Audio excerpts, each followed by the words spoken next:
Good morning. Horror in HMP Frankland. 3 prison officers attacked by the brother of the Manchester Arena bomber. Counter-terrorism are now investigating the attack as one of Britain's highest security prisons. Amid outrage, questions are now being asked over the safety of Britain's prisons in the face of Islamic extremism. Today's legislation will help ensure that we can retain that steelmaking capability here in the UK, both now and for years to come. British Steel lives to see another day. For now, emergency legislation is passed to keep Scunthorpe's blast furnaces burning, but the Conservatives say the crisis isn't over yet. A legendary locomotive that's run out of steam. The Green Knight locomotive may have basked in the glory of Olympic success and nationwide acclaim once upon a time, but it's in desperate need now of repair. And it's Palm Sunday today, meaning Christians around the world are remembering Jesus Christ's final journey into Jerusalem. And here's an interesting one. Should we actually ban cars and motorhomes and things like that from parking near beauty spots? That's the debate, because the National Trust took drastic action to put a stop to tourist overcrowding. Good morning. We're all set for a thrilling finale on Masters Sunday with Rory McIlroy seizing the lead at Augusta National. And in the Premier League, Newcastle manager Eddie Howe is in hospital after being taken ill in recent days. He'll miss his side's trip to Old Trafford later today. It will be feeling much cooler for many of us today, with sunny spells and showers on the way for most of us. Join me later for the full forecast with all the details. Well, it's just gone 6 o'clock. I'm Anne Diamond. And I'm Cameron Walker, and this is GB News Breakfast.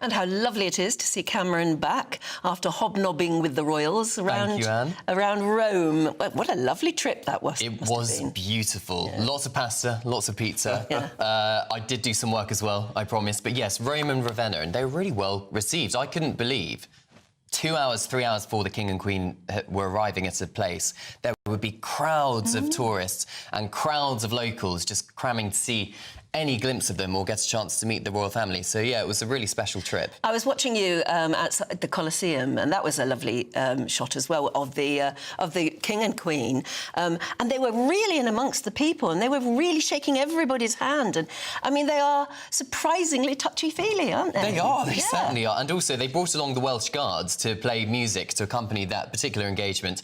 And as you have to do at the Colosseum, they played the Gladiator theme tune from the film. Yes. As well as ABBA, Waterloo. So, yeah, there were some modern tunes, perhaps, they were playing.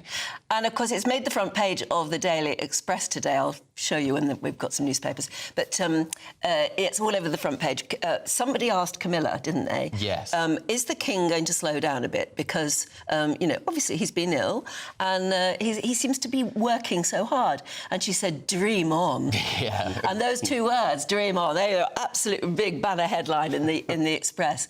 She's very clear that she tries to get him to slow down, but he won't. Yeah, here we are on the Sunday Express, dream on. Of course, she did an interview with the British press when she was out in Italy to coincide with the 20th anniversary, of course, for the King and Queen. That's right. And they were asked, of course, because of the King's cancer, is he going to slow down? And Camilla says, dream on. A senior palace source told me over the weekends that they've all tried to get the King to slow down, and he will not do so. So it looks like he's just going to keep on going. He's so surprising is unfair, because why shouldn't he be? He's very good at it, isn't he? Yeah. I mean, he really seems to love it.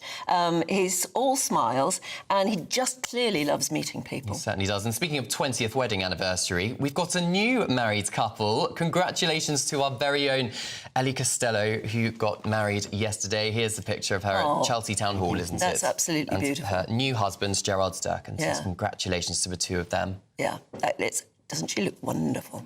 She certainly does. And beautiful weather for it as well in central London. Yes, they were very lucky. Fantastic. They had a really good day. Yeah, considering it's April, I mean, that's unheard of, It's a very famous register office, that Chelsea one. A lot of very famous people get married there, and it's because it's got those lovely steps coming down, and it makes for a very good photograph. But well done, Ellie. Congratulations to both of you. It's nice to see. It's nice to start the day with some lovely good news. It certainly is. And that's our good news. over, I'm Yes, afraid, sorry. because the top story is very shocking today. There were these terrible scenes in one of Britain's highest security prisons as the brother of the Manchester Arena bomber attacked 3 guards at HMP Frankland, leaving them with life-threatening injuries. Yeah, Hashem Abedi, who's the brother of Salman Abedi, reportedly inflicted burns and stab wounds on the prison officers by throwing hot cooking oil over them before brandishing a homemade weapon. Well, knife crime campaigner Byron Heighton joins us now. A very good morning, a very sombre news morning, actually. I mean, a lot of people are thinking, how on earth does such a dangerous prisoner, because he is high-security prisoner, how is he allowed anywhere near hot cooking oil?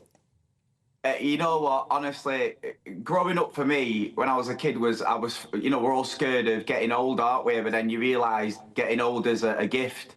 But for me, especially with this job that I'm in, it's realising how ridiculous and how much like a cheesy Netflix film we're all living in. I mean, how is it even possible that people that commit these acts of violence on innocent people are even allowed, like you just said then, next to dangerous, things that could be weapons and stuff like that. It's just unbelievable, isn't it? It honestly feels like we're living in some sort of sick, twisted Netflix, Black Mirror program where we're all sheep to the slaughter.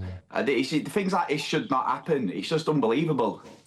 And Abedi was put in an isolation unit to stop him radicalising other prisoners. But the fact of the matter remains, 2 prison officers are now in life-threatening conditions in hospital. And as the Conservatives have been pointing out, clearly this is a huge security concern for the prison services. How on earth, could this possibly happen for a Category A prisoner? It shouldn't. This is what I mean. It shouldn't happen. These prisoners who commit acts of terrorism on our people, they shouldn't even. I'm going to be honest with you, because what I do is brutal. They shouldn't even be alive. It is insane. We've got people stabbing people to death, murdering people, killing people in the most brutal manner. These poor officers now, life-changing injuries and hot oil. I think people, I'm not going to say it on TV, especially this time of the morning, but you need to use your imagination what these injuries are going to look like. Yes. And what's going to happen to this prisoner? We'll just carry on using the taxpayers' money to fund him and keep him alive, and he'll be all happy. And then in another couple of years, if he gets a chance again, he'll do it again.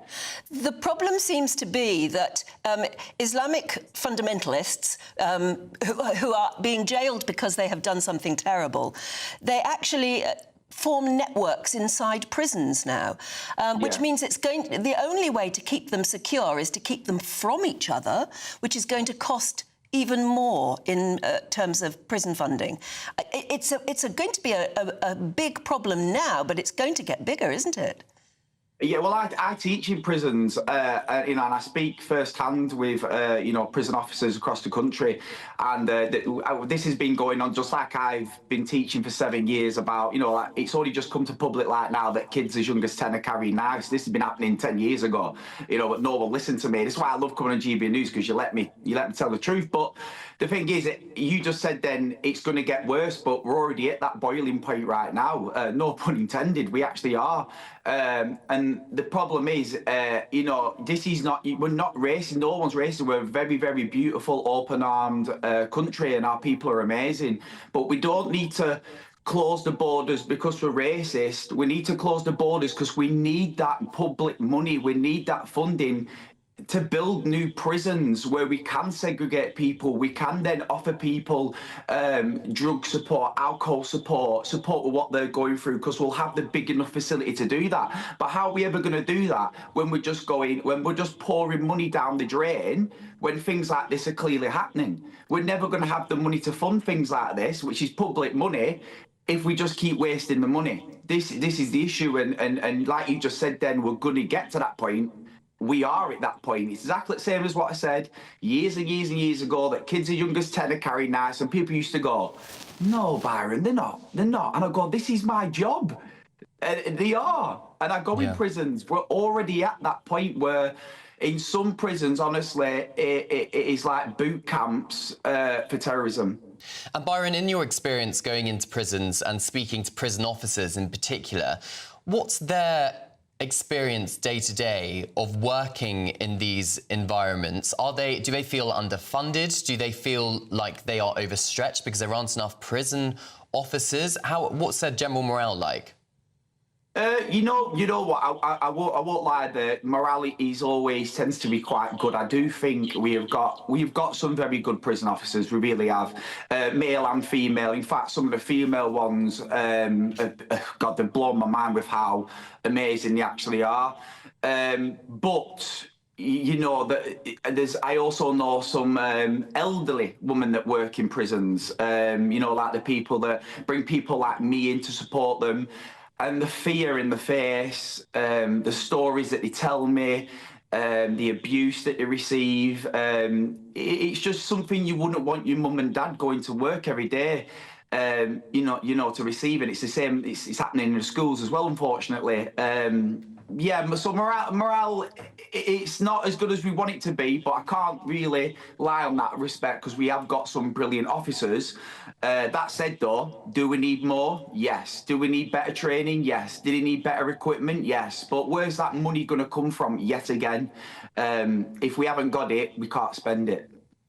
OK, knife crime campaigner Byron Heighton, thank you for joining us. I think the thing that's really upsetting is that the only way that we are going to securely imprison people like this is by spending more and more money, and it just seems so crazy, doesn't it? I mean, a lot of people are already getting in touch saying, just deport them and don't let them back. Yeah, I think the trouble was, I think he was born in this country, so he is technically our problem, and of course, you know, you can put him in isolation all you like, but at the end of the day, he is our problem, being stuck in prison, or I say, you know, imprisoned for over 40 years, I think, life in prison he's got, and I'm sure he'll get more years in prison. It's so expensive, isn't it? And we're paying to keep somebody who would have us dead, and keeps trying against prison officers now. It's an impossible problem, isn't it? Awful situation. Anyway, let's move on. 12 minutes past 6.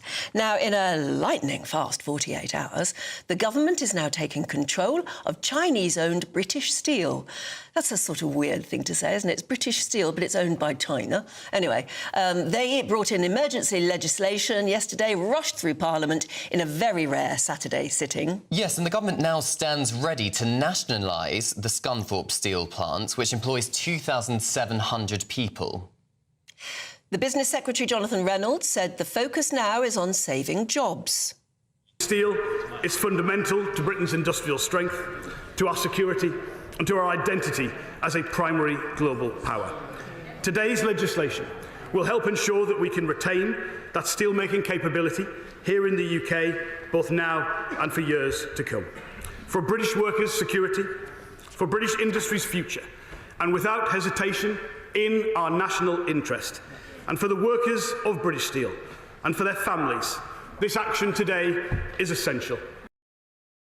Well, Deputy Political Editor at The Spectator, James Heal, joins us now. James, good morning to you.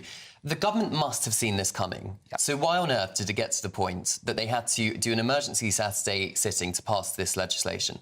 It's a very good question. I think the answer is they didn't want this to happen, and they were trying to hold it off into the last minute. And there's sort of echoes here of sort of 2008 and Gordon Brown being very reluctant to nationalise Northern Rock and the bank that was happening there. And I think Labour, you can see this in some of the Fleet Street press today, were very wary and reluctant about sort of back to old Labour, etc., back to the 1970s, wary of that N-word nationalisation. And I think they were sort of hoping, more hope than expectation, that somehow they would be able to stave it off and have it back when after recess is over and Easter's over. So there wasn't much in the way of emergency measures planned, but that's why we had to have this emergency debate on Saturday. Or you could argue the other way, couldn't you, in that by the drama of recalling Parliament on a Saturday for the first time in 40-odd years, suddenly Keir Starmer gets to look very prime ministerial, doesn't he?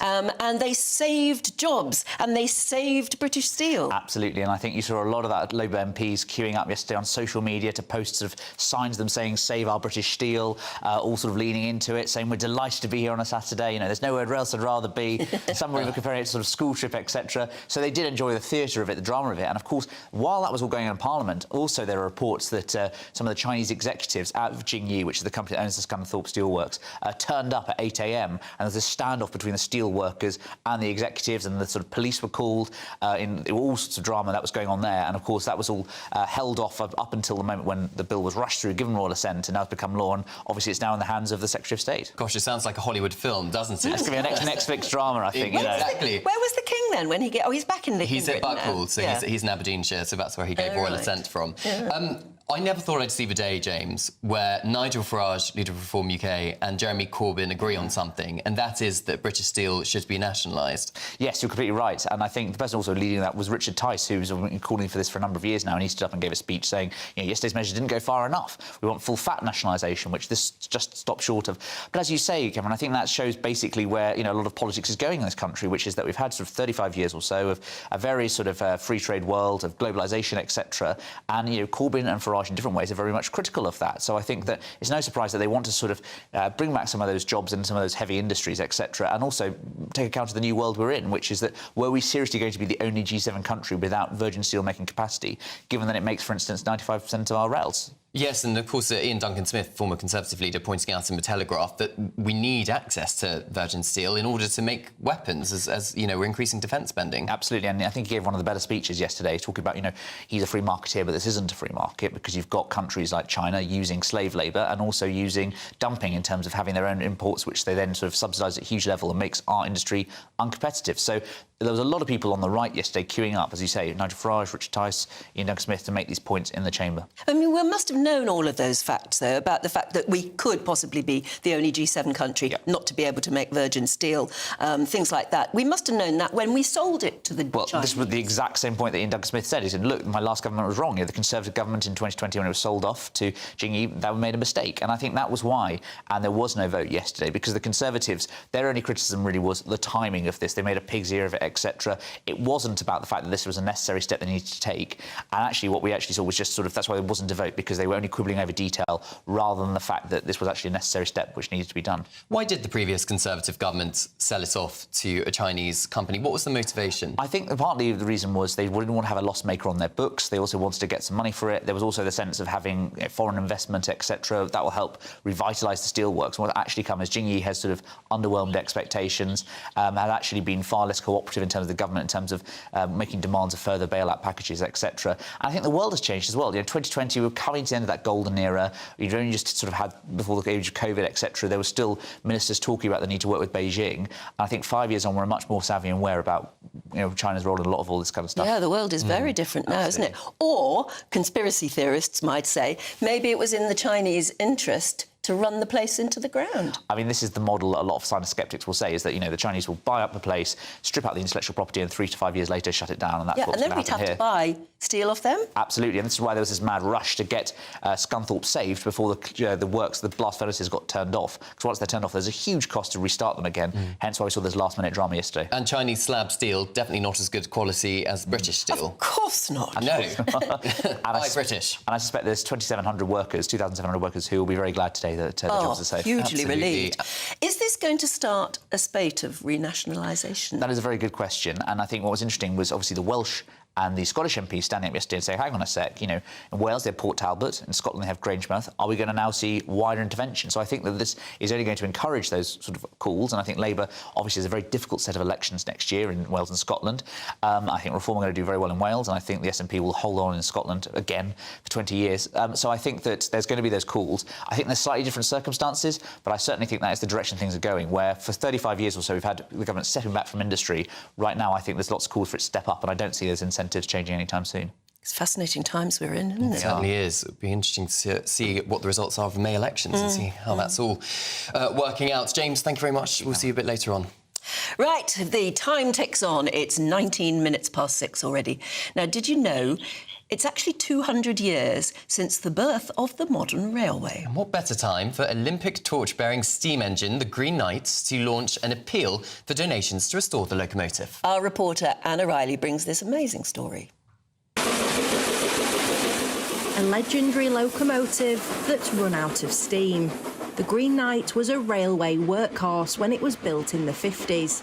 It even bore the Olympic torch in 2012. But it's now off the tracks due to a significant crack in its firebox. It's a BR Standard 4 class engine. It's a great engine for the railway. It's nice and powerful, it's easy to operate. It's quite modern for a steam engine, and it came to the North Yorkshire Moors Railway in the 2000s, early 2000s. It was restored here and ran, and now it's in need of a restoration. It needs a complete new copper firebox, and copper, you know, it's thick plate, it's expensive, and it needs that. So once we've done that, and once we've carried out the overhaul, it'll be good for another 50, 60 years. So it'll be a proper job, but it's at that time of life now where it needs a bit of TLC. The North Yorkshire Moors Railway brings history back to life, and the charity's asking for £200,000 in donations to restore the Green Knight. It's the boiler that needs most of the work. But mechanically, it's in reasonably good condition. It didn't run many miles before it was withdrawn. These are working engines. They need to be out there working and earning a living. You have got engines in places in museums, and they're all nice and shiny, but they just sit there, don't they? So we're a working railway. We've got to make our engines work, and you know, people come to see a working steam engine. So yeah, we've got to put them to use and make them do what they're built for, really. The fundraiser also ties in with an important milestone in British train travel. We started steam engines in the UK, and we're going to continue to run them.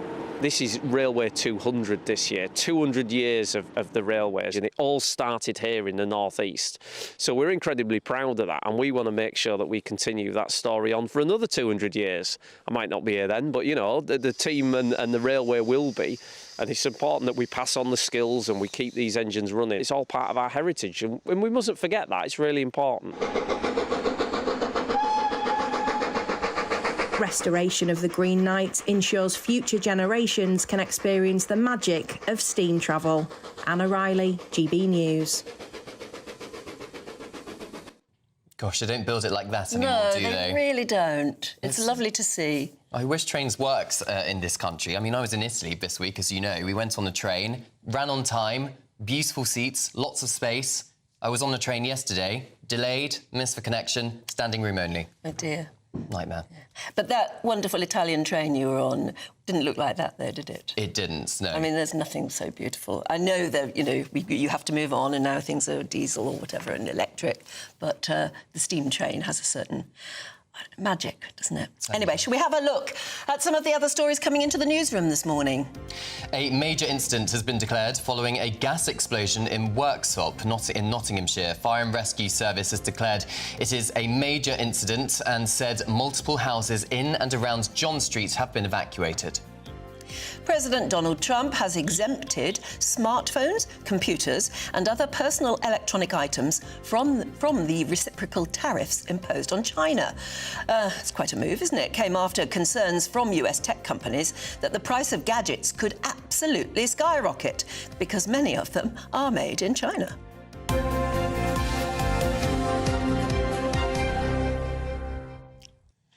Right, it's time for your weather now. Here's Ellie.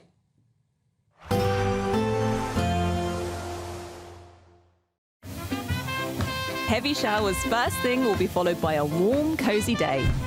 Boxed boilers, sponsors of weather on GB News. Good morning, welcome to your latest GB News weather from the Met Office. Quite a bright start out there for many of us this morning, but the changeable conditions are very much on the way for all of us as we head through this week. Some showers are affecting western areas through the rest of this morning, but generally the further east you are, it will be staying a little bit drier. Plenty of sunny spells to start the day. Northern Ireland, much of Scotland as well, seeing some sunshine, but those blustery showers still feeding in across the northwest as we go through Sunday afternoon. Temperatures today will be a notch down compared to what we've seen on recent days. Highs in the south of 15, 16, 17, perhaps 18 degrees, but generally those temperatures much closer to average as we head to the north of the UK. Then through Sunday evening, those showers continue to feed in, particularly across parts of Northern Ireland, western parts of Scotland. Some heavy downpours likely here, and again, one of those two showers could turn to sleet and snow over any high ground, mainly above 600 to 800 metres or so. Plenty of showers across Northern Ireland, but a little bit drier across northern parts of England, perhaps some hazy sunshine to end the day here. And across parts of Wales, central, southern parts of England, generally a dry end to the day, but one or two showers feeding in across the southwest as we head through Sunday evening. Then through Sunday night and into the start of Monday, further showers pushing in from the west. Again, these likely to turn to sleet and snow over any high ground of Scotland. But the further south and the further east, you are generally staying drier into the early hours of Monday morning. When we see those clear skies, likely to turn quite chilly, perhaps a patchy rural frost in places, but staying just a little bit milder under that cloud, particularly across the southwest. So a bit of a damp start across western areas on Monday morning, but further east, a bright but chilly start to the day. That band of showery rain continues to slowly push its way eastwards, kind of breaking up as it does so, but there still could be some heavy downpours in there. There will still be some sunshine though between those showers, and particularly across eastern parts of England where it stays that little bit drier. But temperatures again, similar to what we saw on Sunday, generally highs in the mid-teens, but generally much closer to average further north. There will be a light breeze in the morning, leading to a warm front. Boxed heat pumps, sponsors of weather on GB News. Now, a lot of people have been getting in touch saying that Saturday sessions have happened before, more recently, 2019, to discuss Brexit. Yes. And 2021. Yes. Or something. Oh, for... Well, the Queen, yes, so September in 2022, when the late Queen passed away, MPs sat on a Saturday to pay tribute to her, but it was different to what's happened yesterday. Yes, this was a recall from recess, and it was a Saturday, and it was pass emergency legislation. That was what was completely sort of unique about yesterday. Which happened in the 1980s for the Falklands For the Falklands, War. yeah. Indeed. But of course, again, was a recall from recess. In other words, everybody had to come back to Parliament, even if they were on holiday. Indeed. But we are delighted because, Anne, GB News Breakfast has been nominated for a Trick Award again, and we've reached the long list for Best News Programme, and we need your help because all of these awards are voted by you, which is why we love them so much. It's not a jury, it's people at home voting for us. So please scan the QR code on the screen right now, or go to poll-trick.org.uk to vote for us. Yeah, we're also absolutely delighted to announce that our very own Charlie Peters has also been nominated in the Best News Presenter category. So, there he is. Yeah, scan the QR code. Yeah, scan the QR code and get your votes in, please. Right, still to come. Aidan McGee has your latest sports as Rory McIlroy leads the Masters on the third round. This is GB News Breakfast with Cameron and Anne.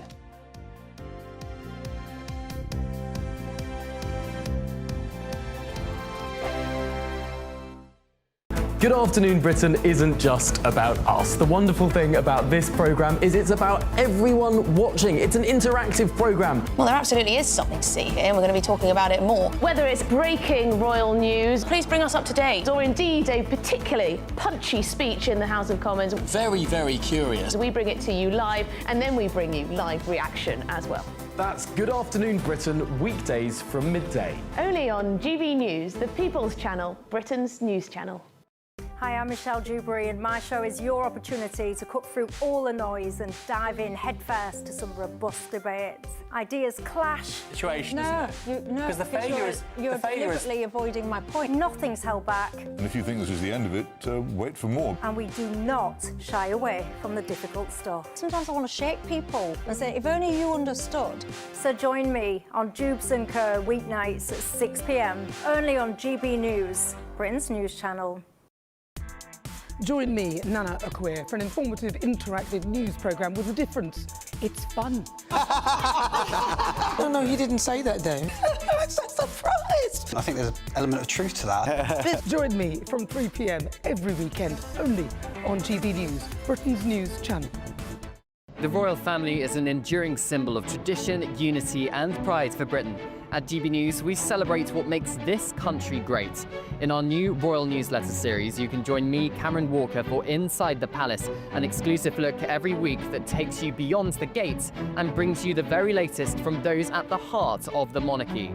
Never miss a royal moment again. Sign up now. Go to gbnews.com/royal newsletter and get the latest straight to your inbox.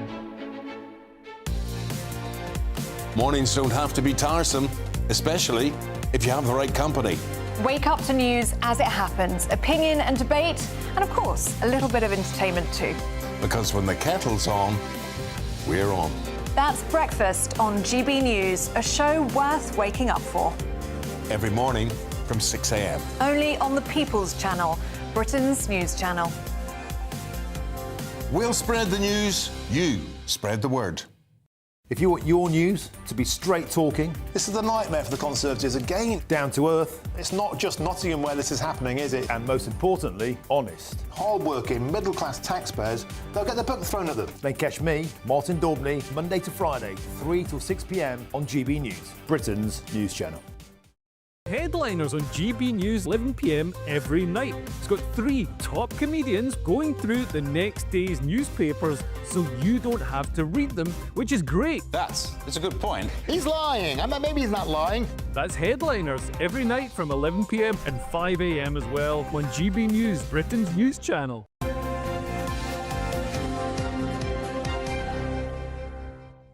A very good morning to you. It's exactly 6:30. Now, today is Palm Sunday, when Christians honour Jesus entering Jerusalem, marking the start of Holy Week. And here at GB News, we bring you daily reflections from ministers around the United Kingdom. Here is today's message from Vicar Marcus of St Michael's Church in New Haven. The GB News Daily Reflection. Marcus here from St Michael's Church in New Haven. Today is Palm Sunday, when Jesus rode in a colt into Jerusalem, while the crowds waved palm branches, shouting, "Hosanna! Blessed is he who comes in the name of the Lord. Blessed is the King of Israel." This festive occasion demonstrated that the long-awaited Messiah the Jewish people had been waiting for was finally here. This Saviour King didn't ride triumphantly on a mighty warhorse to conquer through military might. He rode on a humble colt as an obedient servant of peace. He came not to overthrow the Roman Empire, but to conquer sin and death through his sacrifice on the cross. Jesus willingly advanced forward like a king, marching into danger in front of his soldiers to fight the battle for them. His death would bring an end to the war of wars, the war between us and God. Today is a reminder that the spiritual war is won through the humble obedience of a God King, serving to bring his people the ultimate peace through his victorious death.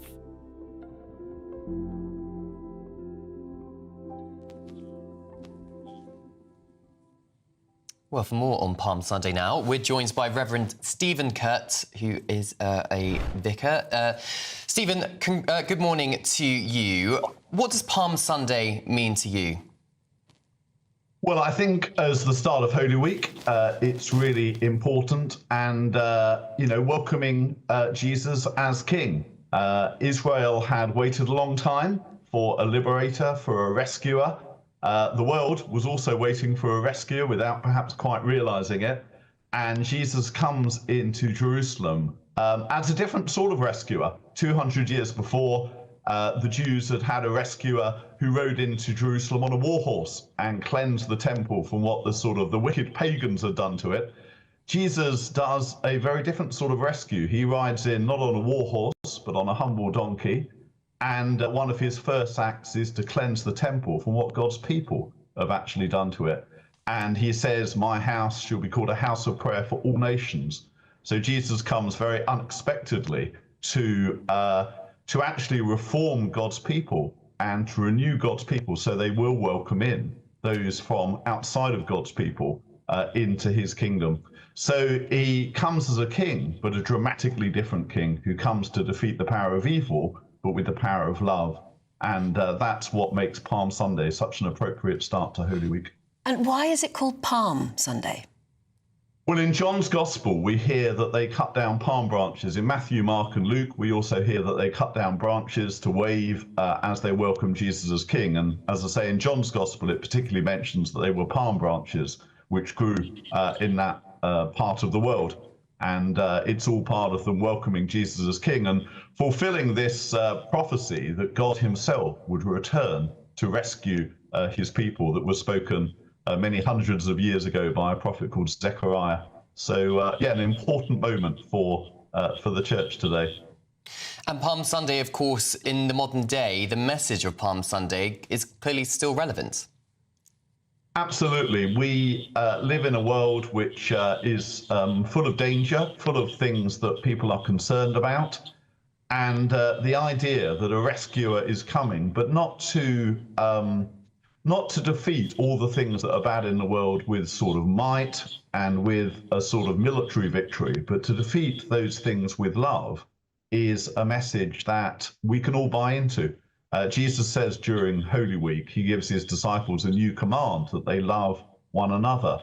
And the bigger revelation of Christianity, the bigger revelation in Jesus Christ, is that the greatest power in the world is love. And Jesus' followers, we're meant to sort of buy into that. We do it fitfully, we do it some days better than others, but the idea is that we respond to all of the things that are wrong in the world, not with withdrawal, not by sort of just hoping they weren't there, but by trying to do everything we can to overcome them with the power of love. And that's what following Jesus, I believe, is all about. It's a very strong and serious and necessary message, I suppose, as well at the moment. Thank you so much for joining us. Have a wonderful Holy Week. I know you will. Thank you so much. Thank you. OK, let's do some housekeeping now. 6:35, it's time for our Great British Giveaway. And it's our biggest prize to date, your chance to enjoy as many holidays as you want, really, because you'll have your own 4-berth motorhome. And it's worth over 67 grand. Yes, and that's not all, because as well as that, we're going to give you £5,000 in cash. Want the chance to become our biggest winner to date? Yeah, here's how.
Good luck with that. And still to come, Charlie Rowley and Lynn Mai are going to go through the papers. But first, Aidan McGee has your sports. That's next. This is GB News Breakfast with Anne and Cameron. Good afternoon, Britain. Weekdays from midday. Interesting research here, because on the one hand, it looks as though awareness of ADHD and the symptoms is rising because of TikTok and influencers promoting the symptoms of TikTok. But there's also research that suggests that usage of TikTok itself can cause ADHD. So how do we kind of untangle this? Yeah, I mean, it's interesting, isn't it? It's a double whammy, really, because I think, as you say, on the one hand, you've got this almost like social contagion of increased awareness of symptoms that either are ADHD or, as you have pinpointed, mimic ADHD. And we know that increased and excessive screen time, not just TikTok, actually, but all social media time, mimics ADHD. Anyone that has a child and has witnessed their own child spending, obsessive time scrolling through social media or gaming and seeing what that does to a child, particularly, I think, young children's attention. Yeah, my best friend, she was telling me, oh, yeah, I've known her since she was 4 years old. And she was chatting to me the other day and she goes, you know what? I've got ADHD. That's, well, if you've got it, I've got it. It's ridiculous. There are so many people saying they've got it. It's getting to epidemic proportions. Isn't it a bit ridiculous, all these people claim they've got it? What is it? What is it? Yeah, I know. I mean, I completely agree. I think it is absolutely ridiculous. And I agree, I'm being tongue-in-cheek about TikTok. I do, my personal view is that TikTok is uniquely awful. I think it is absolutely mindless. Does anyone ever feel good after scrolling on TikTok? I don't know. I mean, I'm sure there will be some people. So, I do accept these platforms are different for different people. I do think, though, we have to really ask, why is there this apparent explosion of ADHD and this rush for everyone to diagnose themselves? GB News, the People's Channel. It's Patrick Christie's Tonight, and here We do things differently. It's explaining the absolute madness of this, doesn't it? It's explosive. I mean, this is very good. It's lively. 850. Your government sat there, Sean, and it did nothing. It's controversial. And the Middle East has been in turmoil since before I was born. It's everything you need to kickstart your evening. Everyone's had their Weetabix tonight. I love to see it. That's Patrick Christie's Tonight, weeknights from 9 p.m. Only on GB News, the People's Channel, Britain's news channel. Mornings don't have to be tiresome, especially if you have the right company. Wake up to news as it happens, opinion and debate, and of course, a little bit of entertainment too. Because when the kettle's on, we're on. That's Breakfast on GB News, a show worth waking up for. Every morning from 6 a.m. Only on the People's Channel, Britain's news channel. We'll spread the news, you spread the word.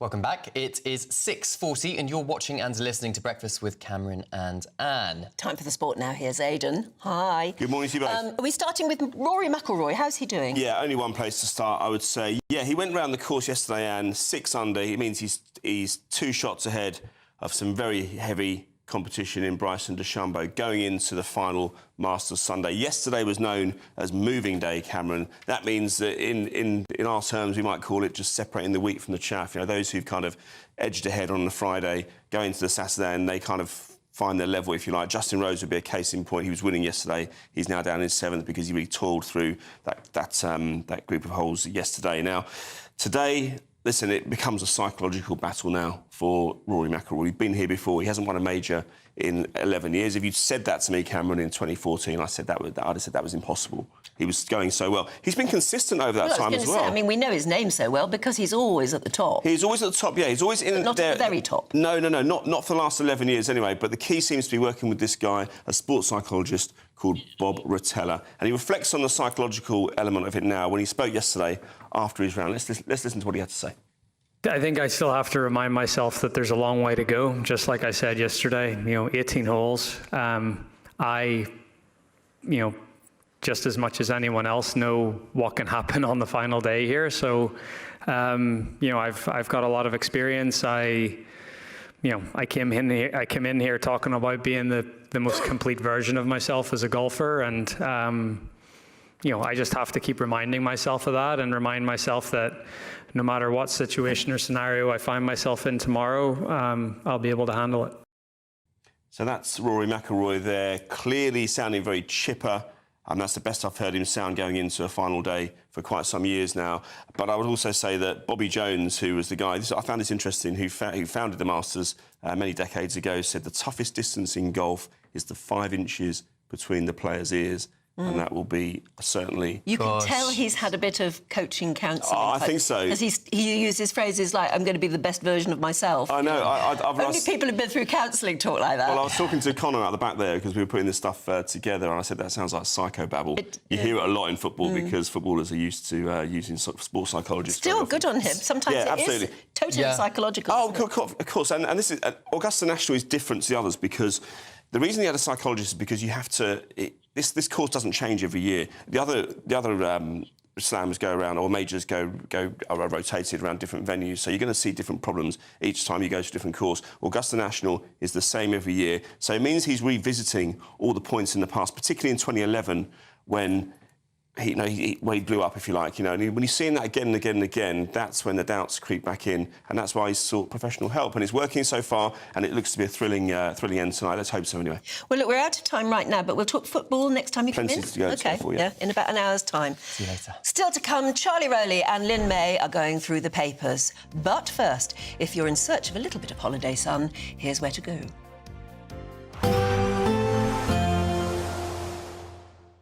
Ready to soak up that holiday sunshine?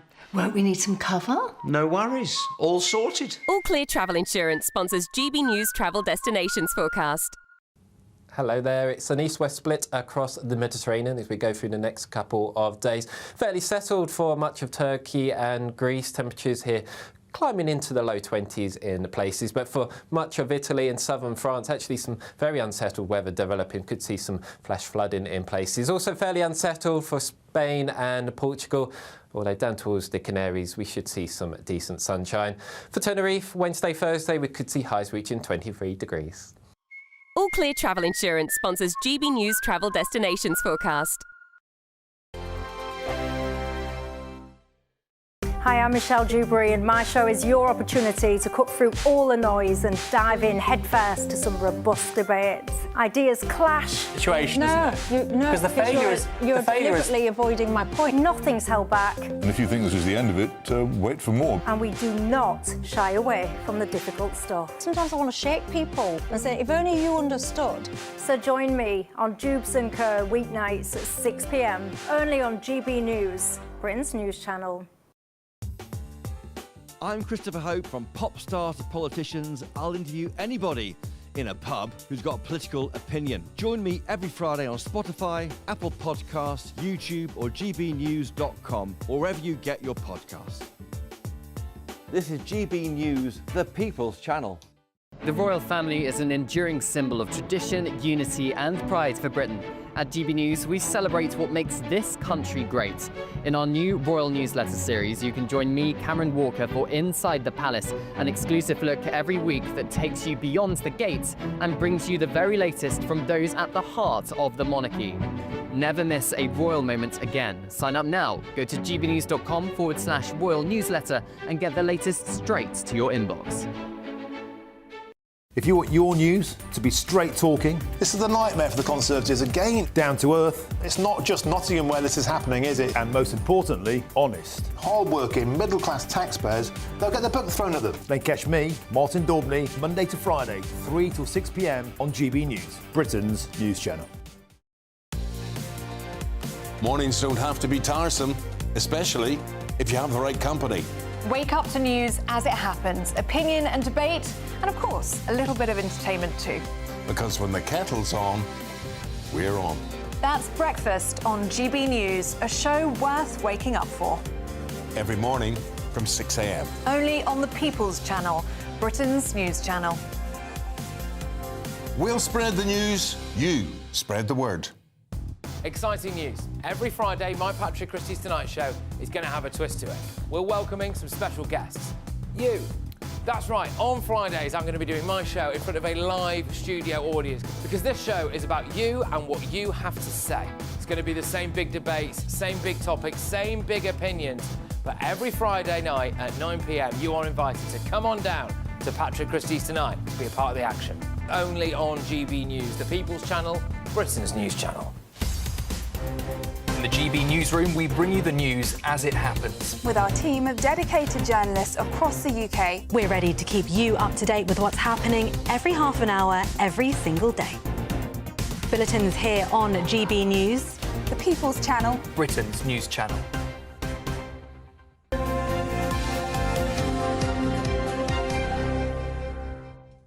Welcome back. The time is 6:47, and joining us to go through the papers, former Conservative Special Advisor Charlie Rowley and political commentator Lynn Mai. Good morning to you both. Morning. Charlie, let's start with you. This horrific attack on 3 prison officers at a Category A prison by the brother of the Manchester Arena bomber. How on earth can this happen? Yeah, it's absolutely shocking that people will be waking up listening to this. As you say, the bomber of the Manchester Arena attack, able to attack 3 prison officers, by throwing cooking oil over them and finding some sort of blunt instrument to use to stab. Now, one prison officer, we understand, has been released. One is still in critical condition, facing life-threatening changes to the life. It's just terrible. Had to be airlifted. It is a complete mess. And it feels now there's not a day that goes by where there isn't a story or questions asked about prison security in general, but in particular in this case, some of the most abhorrent and vile characters in our country who are banged up, rightly so, are able to seem to have the freedom in the way that they do to commit these awful atrocities. Yes, I mean, it makes you wonder what on earth is somebody like that who is dangerous and hates us Yes. And wants us dead. Why on earth would he be allowed anywhere near boiling hot cooking oil? And why aren't they scrutinised more? Well, I think people like this, you know, we say that our prisons are supposed to be places of rehabilitation. People like this clearly do not want to be rehabilitated.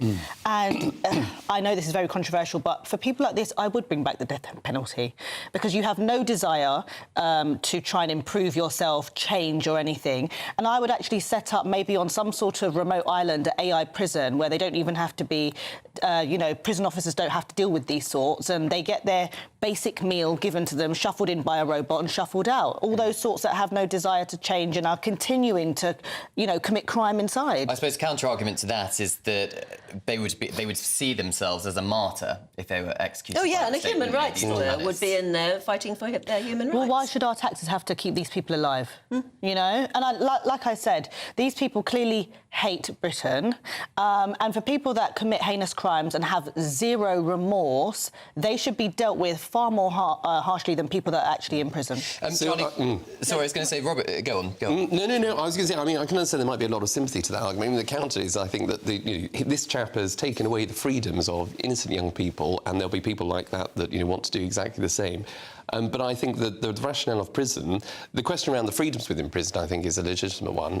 Why has he had so much freedom? Why is he even using cooking oil? I also think they're influencing others in prison. But they are. They are. But they should be absolutely isolated. I think they should be there for the life order that they're there to serve, and have no contact really with the outside world. They've stripped the liberties of other people. We will be absolutely stripping their liberties down to the absolute bare bones. I don't think, in some cases, the death penalty for them is the easy option. Well, Hashim Baby was put in an isolation unit to stop him radicalising other prisoners. But Robert Jemrick, the Shadow Justice Secretary, says that there are now serious concerns about the prison leadership's ability to contain the threat of Islamic extremism. Well, that's absolutely right. I mean, I remember sitting here a couple of weeks ago and we were talking about a story where there's, Sharia courts have been set up within particular wings of prisons because the prison officers can't overrule it. And there's this gang of Islamist mobs that are in our prisons that are dictating what other prisoners should eat, how they should address each other, how they should act. They do bully other prisoners as well.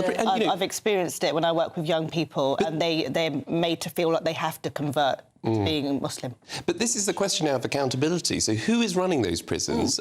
We need to unmask the prison, governors, whoever it is, to say, right, we understand there's a situation here. Tell us what's wrong. We'll go in and help to put it right. But you can't just hide behind the fact that there's obviously a problem here. I'm not blaming prison officers that are on the ground in the prisons, but there is clearly an element of leadership breakdown here. We need to hold those people to account, and the Justice Secretary needs to do something about it.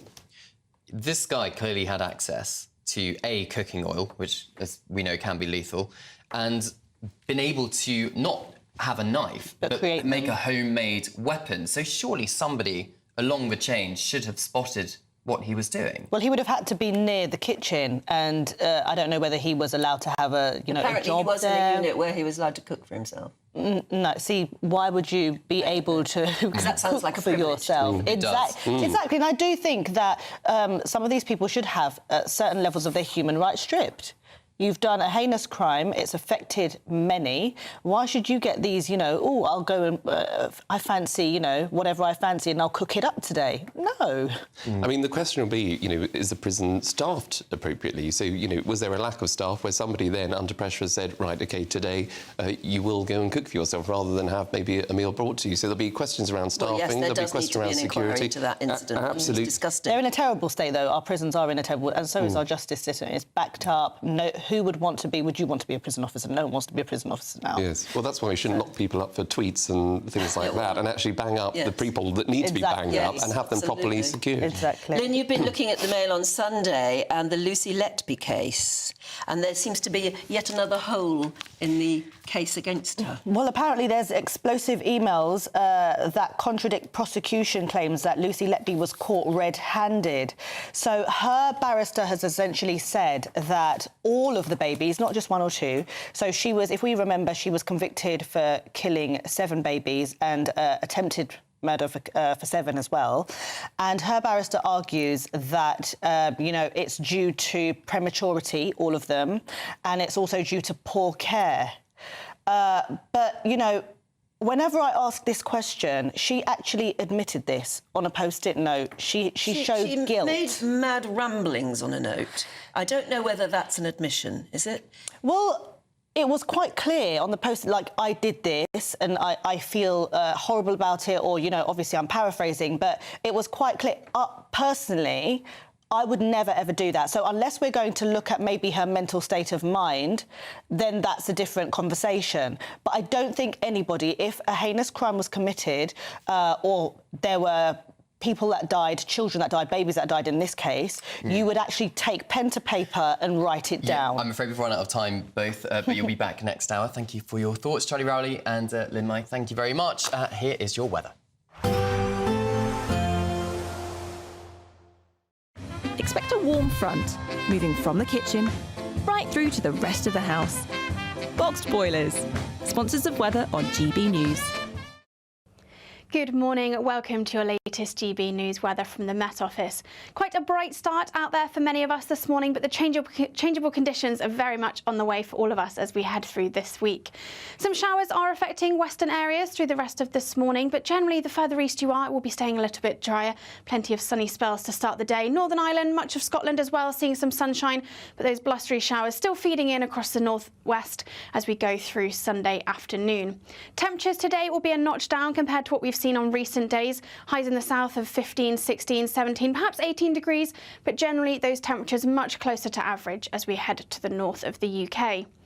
Then through Sunday evening, those showers continue to feed in, particularly across parts of Northern Ireland, western parts of Scotland. Some heavy downpours likely here, and again, one of those two showers could turn to sleet and snow over any high ground, mainly above 600 to 800 metres or so.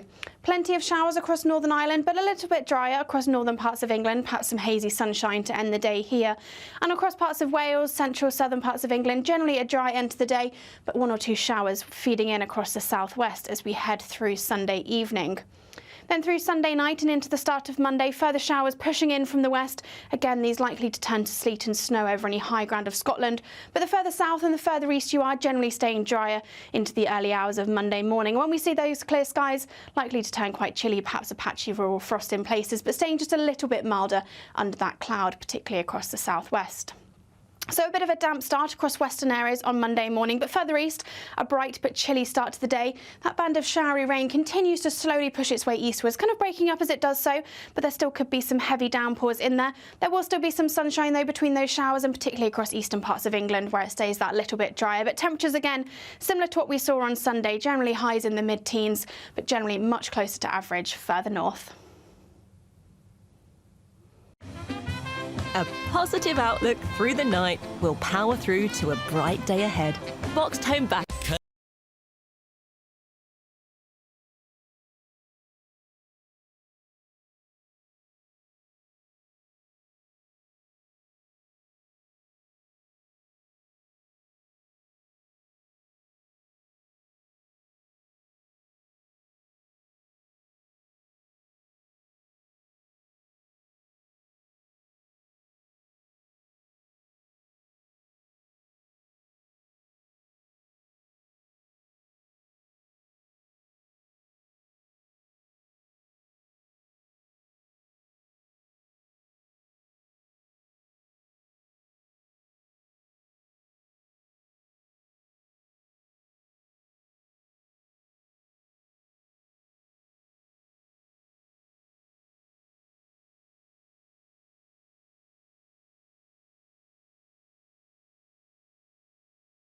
Good luck. Good Afternoon Britain isn't just about us. The wonderful thing about this programme is it's about everyone watching. It's an interactive programme. Well, there absolutely is something to see here, and we're going to be talking about it more. Whether it's breaking royal news, please bring us up to date, or indeed a particularly punchy speech in the House of Commons. Very, very curious. We bring it to you live, and then we bring you live reaction as well. That's Good Afternoon Britain, weekdays from midday. Only on GB News, the People's Channel, Britain's news channel. In the GB Newsroom, we bring you the news as it happens. With our team of dedicated journalists across the UK. We're ready to keep you up to date with what's happening every half an hour, every single day. Bulletins here on GB News. The People's Channel. Britain's news channel. This is Britain's Newsroom, where your voice matters. It's just astonishing. With expert analysis and honest opinion, we don't just keep you informed. We bring you unique perspectives you won't see anywhere else. Can't argue with any of that. When the news happens, It happens here. On Britain's Newsroom, weekdays from 9:30 a.m. Only on GB News. It's Patrick Christie's Tonight, and here we do things differently. It's explaining the absolute madness of this, doesn't it? It's explosive. I mean, this is very good. It's lively. 850. Your government sat there, Sean, and it did nothing. It's controversial. And the Middle East has been in turmoil since before I was born. It's everything you need to kickstart your evening. Everyone's had their Weetabix tonight. I love to see it. That's Patrick Christie's Tonight, weeknights from 9 p.m. Only on GB News, the People's Channel, Britain's news channel. If you want your news to be straight talking, This is a nightmare for the Conservatives again. down to earth, It's not just Nottingham where this is happening, is it? and most importantly, honest, Hard-working, middle-class taxpayers, they'll get the book thrown at them. then catch me, Martin Daubney, Monday to Friday, 3 till 6 p.m. on GB News, Britain's news channel.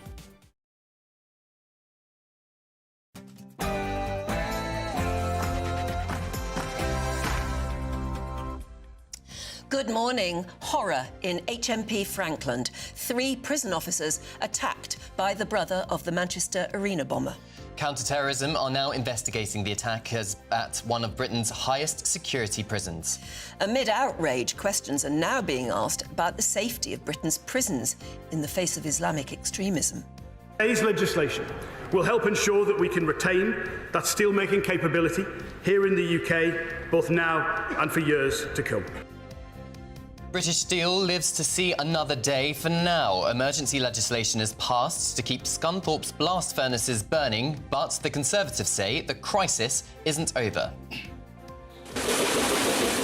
A legendary locomotive that's run out of steam. The Green Knight locomotive may have basked in the glory of Olympic success and nationwide acclaim once upon a time, but it's in desperate need now of repair. And it's Palm Sunday today, meaning Christians across the world are remembering Jesus Christ's final journey into Jerusalem. Now, here's an interesting one. Should we ban cars from parking near beauty spots? That's because they ruin the view for everybody else. That's the debate after the National Trust took drastic action to put a stop to tourist overcrowding.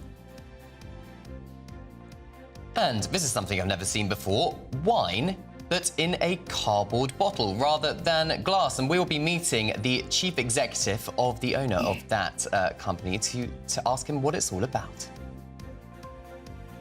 We are all set for a thrilling finale on Masters Sunday with Rory McIlroy seizing the lead at Augusta National yesterday. And in the Premier League, Newcastle manager Eddie Howe is in hospital after being taken ill in recent days. He'll miss his side trip to Old Trafford later today.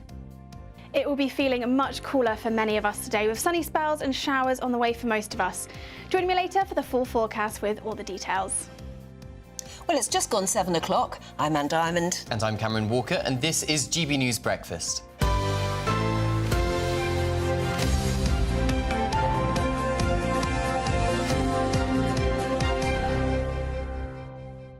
And it's lovely to be back with Cameron again, because you just come in from Italy, where you've been following the King and Queen around, and it looks as though it was a jolly time for them, but rather a nice time for you, I would have thought. It was. There's us with our ice creams, producer Tom and cameraman Oliver with our gelato. Some absolutely amazing royal fans who queued from 7 o'clock in the morning for a chance to meet King Charles, and that's me getting ready to cover the state banquet. Nice camera.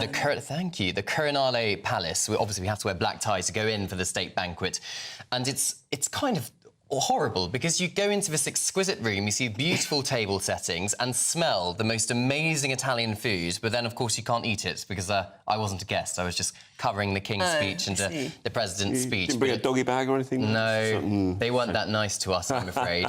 Yeah, there they are. It's always interesting, isn't it? That's their security guard. He's always there with the King, isn't he? Yes, he is. And this guy is with the very grey beard. Yes, and this is them greeting members of the public outside the Colosseum in Rome, which was such a funny engagement, because the Welsh Guards came with the King and Queen, one of the household division bands, and they were playing Gladiator theme tune outside the Colosseum. As of course you are going to do if you're, outside the Colosseum. Did you have time to go look at the Colosseum yourself? Unfortunately not, other than the outside. So amazing. And this shot here is them walking out of the balcony of the town hall in Ravenna, and it's commemorating 80 years to the day since British and Canadian troops liberated the province from Nazi occupation. And of course, King Charles, head of state in Britain, and Canada. And we had some veterans. He met an 102-year-old veteran who was part of the Italian resistance, who I was lucky enough to interview out there. Oh. And he was just the most amazing man. And he said, well, he didn't actually stop here on Liberation Day because he said he was not going to stop fighting until the entire of Italy was freed. You don't hear a lot about the Italian resistance, do you, Billy? You don't, Obviously, but they were there. You're right about them being much more personable and touchy-feely these days. Yes. I mean, I never thought, just to bring it into the sort of sphere of sport, I never thought I'd see Prince William give football analysis on a mainstream television channel. His knowledge was outstanding, I have to say. It was a hell of a get by the channel to get him. Absolutely. To get him on air, but to show that... That was Aston Villa playing then, presumably? Aston Villa against Paris Saint-Germain, in Paris, obviously. And he was with George, was he? He was indeed. He hugged him when Villa scored in the first half, It's lovely. I mean, it's nice to know that within the royal family, they're sort of... That makes them a bit more like us, doesn't it? I think he'll be at the return leg this week, I think, at Villa Park. I wonder what would happen if Prince George decided to support another team that wasn't Aston Villa. How would that go down in the family dinner table? I think he's very, very much Aston Villa. He's always turning David Cameron was too. Yeah. Really? Where does that come from? No, it's not as if they live anywhere near Birmingham. But Villa have got this kind of old school sort of what's the way to describe it? I don't want to say royalistic or anything, but they've got this very kind of... They're a bit like an Arsenal in London. They're very traditional, historic team. Very rarely outside the top flight. Well, I know the answers to why Prince William supports Arsenal. It's because when he was... Sorry, not Arsenal, but Aston Villa. When he was... his school friend was a supporter of Aston Villa and took him along to a few matches as a child, and that's how he... sort of catch it, don't you? Exactly. How lovely. Anyway, the whole royal family, actually, at the moment, are very touchy-feely. They like going out and meeting people, and it's lovely to see them do so. OK, so that's the good news. Here is really terrible news.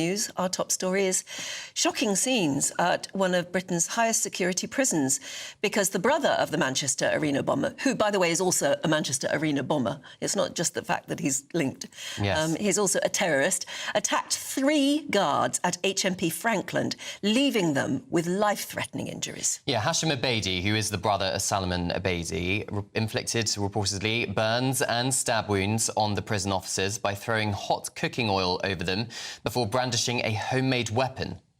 Retired prison governor Vanessa Frakes joins us now. A very good morning to you, Vanessa. We're all asking how on earth somebody so dangerous is allowed anywhere near cooking oil. And the other question is, is it Islamic fundamentalism? Is it growing a problem inside our prisons? Good morning to you both. Well, look, why they were allowed access to cooking oil, I have no idea.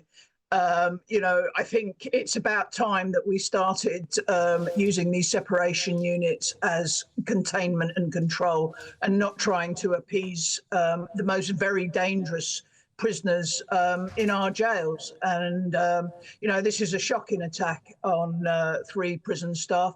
But, every time a member of staff goes into a jail, they put themselves in a vulnerable position. Assaults on staff have gone up 19% in the last sort of 2 to 3 years. And, this highlights the dangerous people that we lock up in our jails. How this happened, I don't know. I mean, you can make a weapon out of pretty much anything. But to give them access to boiling oil is just something that is beyond my comprehension, to be quite honest. Vanessa, what do you think is going to be happening to Abedi now? Will he be put in solitary confinement? Will he be locked up in a jail cell for 24 hours a day? What can the prison governor do to contain him? Well, yes, is the short answer. I mean, yes, he'll be in the segregation unit. He'll be locked up. The police are now involved and will investigate the crime. This isn't the first time that he's attacked prison officers. He did it at Whitemore, where he injured a couple of prison officers there. So, you'd have thought lessons would have been learnt by that. But I would imagine that the MOJ will start an investigation into the separation units and what prisoners in there are allowed access to. These separation units, there's 3 in total. They only have about 10 in each unit. They're highly staffed. They're pretty much self-contained. But I would imagine the MOJ will be looking at what they have access to in there. We can't have this in our high security estate, or indeed any, prison officers shouldn't have to go to work to face violence. But unfortunately, that is what is happening. Words fail me as to how this really happened, but my heart goes out to the 3 staff injured and their families, and I wish them a speedy recovery. Absolutely. Well, it sounds as though some injuries may not be recoverable, but it's absolutely horrific. Thank you very much, though, for joining us this morning, retired Prison Governor Vanessa Frakes. Thank you. Right, now, in a lightning-fast 48 hours, the government is now taking control of Chinese-owned British Steel after emergency legislation was rushed through Parliament in a rare Saturday sitting. Well, the government now stands ready to nationalise the Scunthorpe steel plant. That employs 2,700 people, so you can argue that their jobs have now been saved. The Business Secretary, Jonathan Reynolds, said the focus now is on saving those jobs. Steel is fundamental to Britain's industrial strength, to our security and to our identity as a primary global power. Today's legislation will help ensure that we can retain that steelmaking capability here in the UK, both now and for years to come. For British workers' security, for British industry's future, and without hesitation in our national interest, and for the workers of British Steel and for their families, this action today is essential. Well, Deputy Political Editor at The Spectator, James Heal, joins us now. James, good morning to you.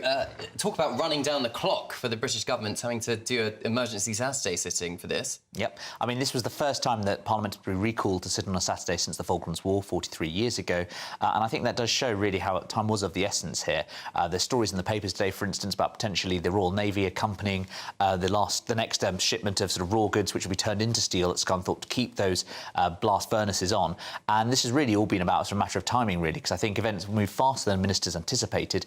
And really watching that speech yesterday by Jonathan Reynolds, I thought he did rather well, because actually, if you look at the beginning of this week, people like Nigel Farage standing up in the Commons and saying, British Steel needs to be nationalised by the end of this week. And yet, to listen to Jonathan Reynolds yesterday, he was sort of the picture of calm, authoritative government. And so I think he's come out well out of this episode, even though perhaps I think, the government's contingency planning has sometimes been a little left to be desired. But Nigel Farage was right, wasn't he? He was right on that, yeah.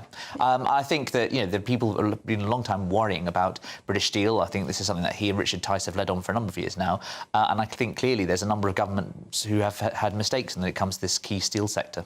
Former Conservative leader Sir Ian Duncan Smith has been writing in the Telegraph and saying we need to build our own weapons as we increase defence spending, and we need high-quality British steel in order to do that. And, suggesting that the Chinese slab steel, which presumably would have happened if this blast furnace shut down, just wouldn't have been adequate. Absolutely. And I think that too long British policy has been very much based on a sort of late 90s, noughties view of the world, when we were all going to free trade, etc., and we were able to look at it sort of different siloed sections and say, OK, we need to buy these weapons, etc. What we've seen with, the breakdown in supply chains, first of all, from COVID, and we've also seen with things like the Ukraine war, we need to build more military industrial capacity.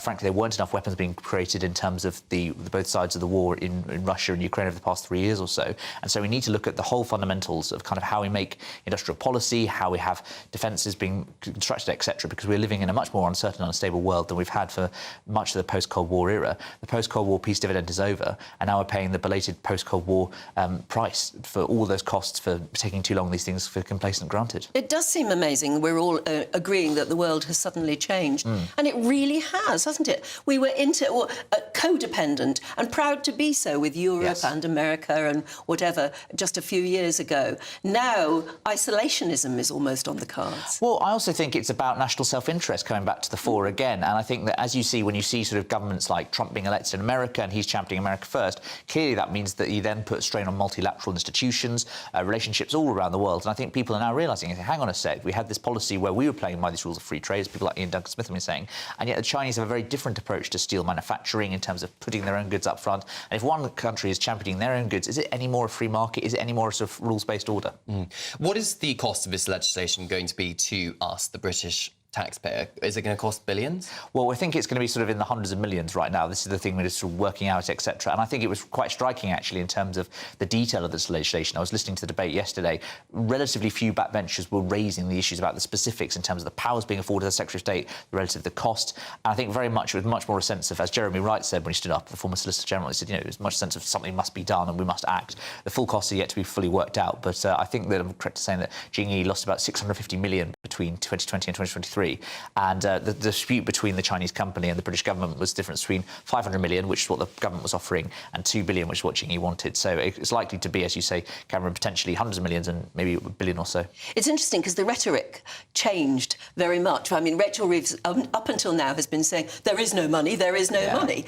And yesterday, on both sides of the House, everybody seemed to agree that whilst, yes, all right, it's a worry about where the money's going to come from, this must be done. Yes, and I think that's why they stopped short just slightly of full fat nationalisation. They want to basically keep their options open as much as possible. But there is that sense, you know, were we going to be the only G7 country without a virgin steel manufacturing? No, we weren't. And I also think that Labour realised also the sort of message it was sent, as you say, coming up to the local elections before that, and they need to stand with manufacturing. So I think there'll be a lot of Labour MPs pleased they've done this, even if a few would concede that it's a bit belated, perhaps. It's amazing how much money Rachel Reeves can find down the back of a sofa, isn't it? James, thank you very much. Thank you. We'll see you back at 8 o'clock. Thank you. They always say, you know, it can be found somewhere. Not necessarily good news for the rest of us, but it can be found. Shall we have a look at some of the other news stories coming into us today? And a major incident has been declared following a gas explosion in Worksop in Nottinghamshire. The Fire and Rescue Service has confirmed multiple houses in and around John Street have been evacuated, with one home even collapsing into rubble. President Donald Trump has exempted smartphones, computers and other personal electronic devices from the reciprocal tariffs imposed on China.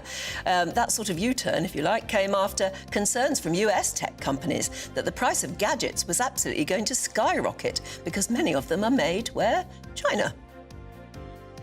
And the Liberal Democrat MP Wira Hobhouse has revealed her shock after being refused entry to Hong Kong.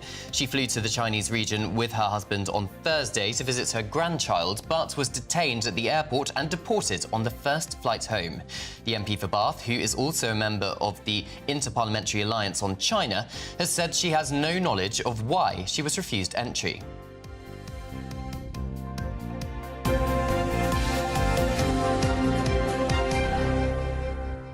I mean, it's a bit frightening. They haven't said why they refused her entry. But to get that far and then for them just to say, no, you can't come in, it must be something to do with that committee on which she sits, which has been very critical in the past of the Chinese government and human rights things. So it'll be something to do with that. But I suppose they don't have to say, do they? They don't, but and not just refused entry, detained at the airport as well as an elected member of Parliament in this country. And, of course, Hong Kong, former colony of Great Britain, and no longer. I mean, whatever her job and whatever committee she sits on, at the end of the day, she was a grandmother who wanted to see her grandchild. Very upsetting all round. We'll learn more, I guess, about why. But right now, let's learn more about the weather. Here's Ellie Glazer.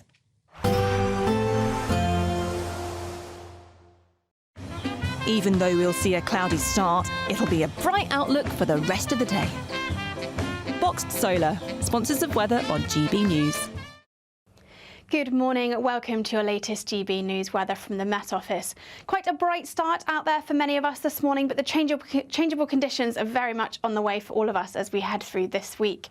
Some showers are affecting western areas through the rest of this morning, but generally the further east you are, it will be staying a little bit drier. Plenty of sunny spells to start the day. Northern Ireland, much of Scotland as well, seeing some sunshine, but those blustery showers still feeding in across the northwest as we go through Sunday afternoon. Temperatures today will be a notch down compared to what we've seen on recent days. Highs in the south of 15, 16, 17, perhaps 18 degrees, but generally those temperatures much closer to average as we head to the north of the UK. Then through Sunday evening, those showers continue to feed in, particularly across parts of Northern Ireland, western parts of Scotland. Some heavy downpours likely here. And again, one of those two showers could turn to sleet and snow over any high ground, mainly above 600 to 800 metres or so. Plenty of showers across Northern Ireland, but a little bit drier across northern parts of England. Perhaps some hazy sunshine to end the day here. And across parts of Wales, central, southern parts of England, generally a dry end to the day, but one or two showers feeding in across the southwest as we head through Sunday evening. Then through Sunday night and into the start of Monday, further showers pushing in from the west. Again, these likely to turn to sleet and snow over any high ground of Scotland. But the further south and the further east you are, generally staying drier into the early hours of Monday morning. When we see those clear skies, likely to turn quite chilly, perhaps a patchy rural frost in places, but staying just a little bit milder under that cloud, particularly across the southwest. So a bit of a damp start across western areas on Monday morning, but further east, a bright but chilly start to the day. That band of showery rain continues to slowly push its way eastwards, kind of breaking up as it does so, but there still could be some heavy downpours in there. There will still be some sunshine, though, between those showers, and particularly across eastern parts of England, where it stays that little bit drier. But temperatures, again, similar to what we saw on Sunday, generally highs in the mid-teens, but generally much closer to average further north. Expect a warm front, moving from the kitchen right through to the rest of the house. Boxed Boilers, sponsors of weather on GB News. Now, we're delighted to tell you that GB News Breakfast has been nominated for a TRIC, a Trick Award, again. Yeah, we've reached the long list for Best News Programme, and we need your help. All of these awards are voted for by you, which is why it's a very important award, because it's not some, establishment jury.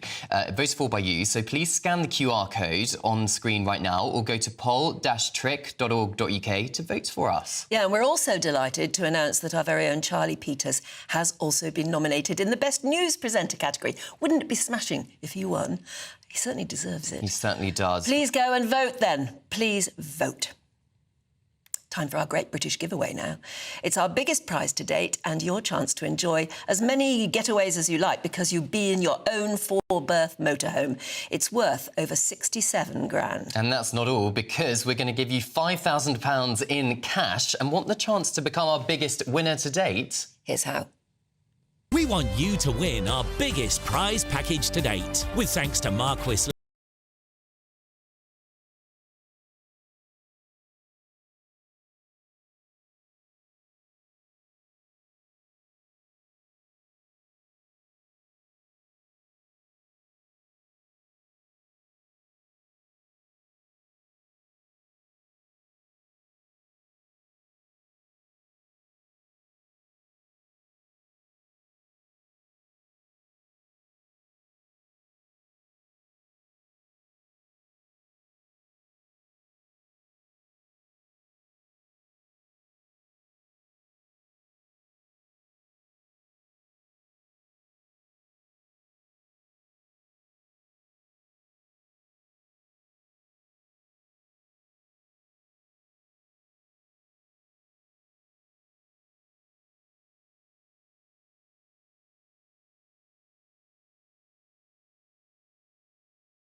Tell you what, if you win it, you've got to be careful where you park it.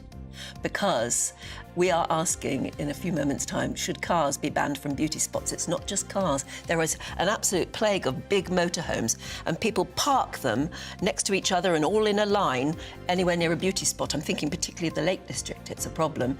And you can't see the beauty spot because of all the vans parked in front of it. Yeah, it certainly spoils the view, and we're going to be debating that next. And this is GB News Breakfast with Cameron and Anne.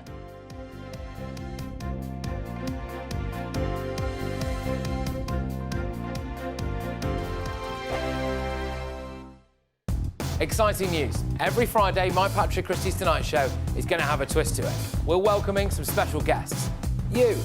That's right, on Fridays I'm going to be doing my show in front of a live studio audience, because this show is about you and what you have to say. It's going to be the same big debates, same big topics, same big opinions. But every Friday night at 9 p.m, you are invited to come on down to Patrick Christie's Tonight to be a part of the action. Only on GB News, the People's Channel, Britain's news channel. Good afternoon, Britain. Weekdays from midday. Now, how fierce is the competition to become Lord Sugar's next business partner? Well, our final guest today has been in the throes of that competition. Goodness me, yes. Liam Snellen is taking part in the current series of The Apprentice, and he worked as an electrician for 10 years, and now he's turning his hand to making comfortable yet fashionable workwear. So there you go. Well, I just want to ask what it's like To be a contestant on The Apprentice, having been a fan of the show for years prior, is it a bit weird? Yeah, do you know what? I wouldn't say it's weird. I feel like you can manifest anything in life, you know, and over 10 years ago I said that I wanted to be on the show with no real business at the time and not knowing how I was going to do it. But as I said, I manifested it and I'm here and on the show. You manifested it? How did you manifest it then? Go on. Well, you just need to vision that something has already happened, you know, you just haven't attained it yet, so you just need to attain the frequency to achieve that thing, and that's obviously what I've done, and it's my time. Liam, are you still on the show? I am still on the show. How far did you make it? So, well, you have to wait and see. You have to wait and see. Obviously, could be the winner. Yeah, could be. So we had a little bit of banter about a hot sauce. I was licking a plate, which was a bit embarrassing. So we was doing an advertisement for our hot sauce brand, and we didn't actually have the bottle, so we needed to sort of think on our feet and make an advert without having the product. How long are you in the boardroom? Obviously, it has to be sliced down to an hour, but you must be in there for a long time, right? Yeah, of course. Yeah. So obviously, you're in there a lot longer than what it shows. You know, it's such a small part of the show when really you're in there for like up to a couple of hours. So it's a really intense period. Like, they definitely go into all of the task and the good things and the bad things that happened, and then obviously the key highlights get shown to the public.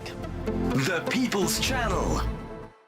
Hi, I'm Michelle Dewberry, and my show is your opportunity to cut through all the noise and dive in headfirst to some robust debates. Ideas clash. Situation, isn't it? Because the failure is... You're deliberately avoiding my point. Nothing's held back. And if you think this is the end of it, wait for more. And we do not shy away from the difficult stuff. Sometimes I want to shake people and say, if only you understood. So join me on Jubes & Co. weeknights at 6 p.m, only on GB News, Britain's news channel.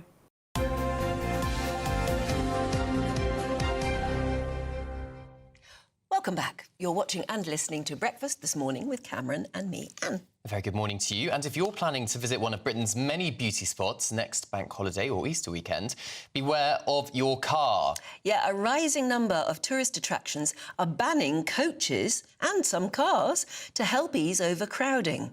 We're here to debate if vehicles should be stopped from parking near attractions. Government Relations Manager at the Countryside Alliance, David Bean, and founder of Fair Fuel UK campaign, Howard Cox. Good morning to you both. David, how much of a problem are tourists when there are too many of them and they bring their great camper vans and they park all their cars in a line so you actually can't see the beauty spot you went to see? How much of a problem is it? It can be a significant problem in certain areas. I'm in Scotland for the holidays, and particularly in areas such as the Highlands and Islands, there are areas that have very, very badly been affected. Even some camper vans end up getting taken out to certain places on the islands and then just abandoned after a holiday is finished. There are some people talking about banning them completely from islands. Now, I think that that's going too far, but I do think that in certain areas there are steps that can be taken that would improve the problem significantly. The problem with the Highlands and Islands of Scotland, for example, though, is that there isn't much public transport up there. So how is money going to be brought into the local economy if people can't drive to the area? Well, it's a very valid point, and I would actually oppose the idea of a complete blanket ban in many areas. But, I mean, I think we need to remember what's prompted this discussion today. This was a story from yesterday about Burling Gap in East Sussex, and how they had specifically, the National Trust had specifically banned coach visits from their car park. They were still allowing cars, they were still allowing motorbikes, they were still, one assumes, allowing motorhomes. But they'd taken what seemed to be a proportionate step for that area.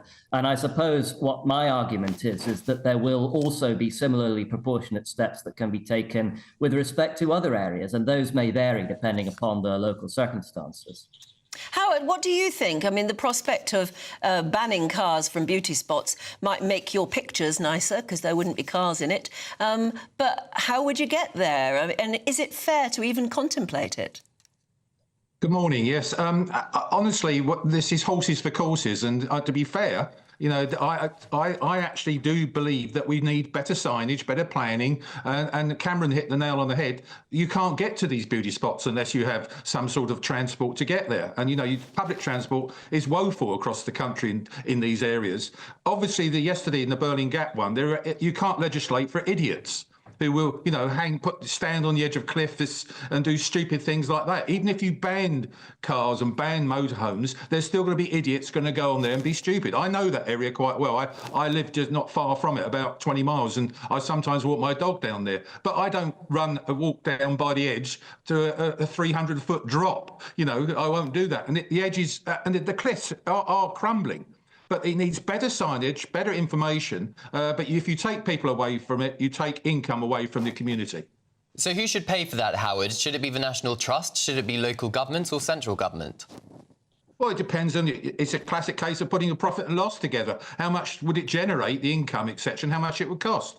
And I think the national, you know, I think any organisation that's promoting a beauty spot that's making money out of it should be paying for better signage, better parking facilities, etc. I do not like the idea of cars being, you know, queuing up illegally. You could say that's ridiculous. But I do not want a blanket ban. David, what do you think of that? Well, I think, again, you know, we are coming to some degree of accord here. I think that, yes, I too would not suggest blanket bans in all beauty spots. It would be very difficult to know how you would define a beauty spot in the first place. It simply wouldn't make sense. But I think when Howard talks about planning, for example, we are often talking about areas that are ancient beauty sites where you have to plan around the realities of the site. It's not like building a new facility where you can introduce parking and plan everything out carefully, including layouts of roads, etc. You have to work with what you've got. Now, I've been critical of decisions that the National Trust has made in the past, but I think in this instance, there is basically nothing very much wrong with what seems to me to have been a proportionate and reasonable step to take to protect not only an important natural beauty spot, which is at risk of erosion, but also community facilities such as the local roads. I mean, David, to Howard's point about you can't, and I quote, legislate for idiots, people peering over the edge of a cliff, etc. You can't stop that, can you? So any kind of ban on vehicles really is not going to stop members of the public doing what they want. Well, it wouldn't touch that issue, it's true. I mean, you can just as easily peer over the edge of a cliff having walked to it than having driven to it. There's no real debate to be had on that point. Certainly, I also agree with Howard about the importance of signage. I think in general terms, we would benefit from a much greater appreciation of the countryside code in this country. Sensible, proportionate steps about things like not allowing your dog to worry livestock, not dropping litter. These are all important things, and there is a degree of education that it's very important to be had there. But I think where vehicles are causing an acute problem in a specific area, it is quite reasonable to take steps to address those problems specifically while recognizing that they're not necessarily going to fix everything. Maybe you need those public service adverts on the telly, just telling people to be responsible and think of others when they're going to see a beauty spot. Thank you so much for joining us, David and Howard. Thank you very much this morning. Thank you. Right, it's 7:31, time ticks on. Rowers are gathering on the River Thames. Why? Because it's Boat Race Day, one of Britain's oldest sporting traditions. Apparently it dates back to 1829. There they are, getting ready. We'll find out more in just a couple of moments.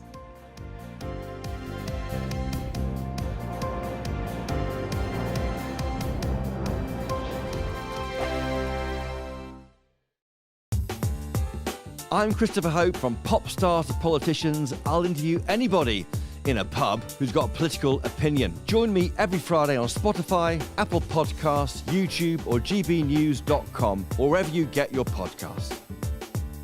This is GB News, the People's Channel. Hi, I'm Michelle Dewberry, and my show is your opportunity to cut through all the noise and dive in headfirst to some robust debates. Ideas clash. Situation, because the failure is you're deliberately avoiding my point. Nothing's held back. And if you think this is the end of it, wait for more. And we do not shy away from the difficult stuff. Sometimes I want to shake people and say, if only you understood. So join me on Jubes & Co. weeknights at 6 p.m, only on GB News, Britain's news channel. This is Britain's Newsroom, where your voice matters. It's just astonishing. With expert analysis and honest opinion, we don't just keep you informed. We bring you unique perspectives you won't see anywhere else. Can't argue with any of that. When the news happens, it happens here. On Britain's Newsroom, weekdays from 9:30am. Only on GB News. Good Afternoon Britain isn't just about us. The wonderful thing about this programme is it's about everyone watching. It's an interactive programme. Well, there absolutely is something to see here, and we're going to be talking about it more. Whether it's breaking royal news, please bring us up to date, or indeed a particularly punchy speech in the House of Commons. Very, very curious. We bring it to you live, and then we bring you live reaction as well. That's Good Afternoon Britain, weekdays from midday. Only on GB News, the People's Channel, Britain's news channel. Mornings don't have to be tiresome, especially if you have the right company. Wake up to news as it happens, opinion and debate, and of course, a little bit of entertainment too. Because when the kettle's on, we're on. That's Breakfast on GB News, a show worth waking up for. Every morning from 6am. Only on the People's Channel, Britain's news channel. We'll spread the news, you spread the word. In the GB Newsroom, we bring you the news as it happens. With our team of dedicated journalists across the UK, we're ready to keep you up to date with what's happening every half an hour, every single day. Bulletins here on GB News, the People's Channel, Britain's news channel. It's Patrick Christie's Tonight, and here we do things differently. It's explaining the absolute madness of this, doesn't it? It's explosive. I mean, this is very good. It's lively. 850. Your government sat there, Sean, and it did nothing. It's controversial. And the Middle East has been in turmoil since before I was born. It's everything you need to kickstart your evening. Everyone's had their Weetabix tonight. I love to see it. That's Patrick Christie's Tonight, weeknights from 9 p.m. Only on GB News, the People's Channel, Britain's news channel.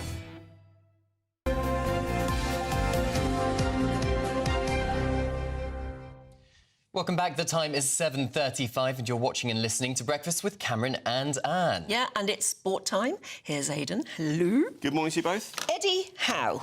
Yeah, I mean, this is... He's taken to hospital. Yeah, he is. The details are quite sketchy at the moment. There's not really that much information coming out of Newcastle, but he was feeling unwell. This is the Newcastle boss, of course. We may remember him from... We can see the pictures there on TV for the benefit of our radio listeners, but... If you remember, a couple of weeks ago, he was at the centre of all the celebrations in Newcastle when... Oh, him, yes, of course and they unfurled the banner, and he was moved to tears.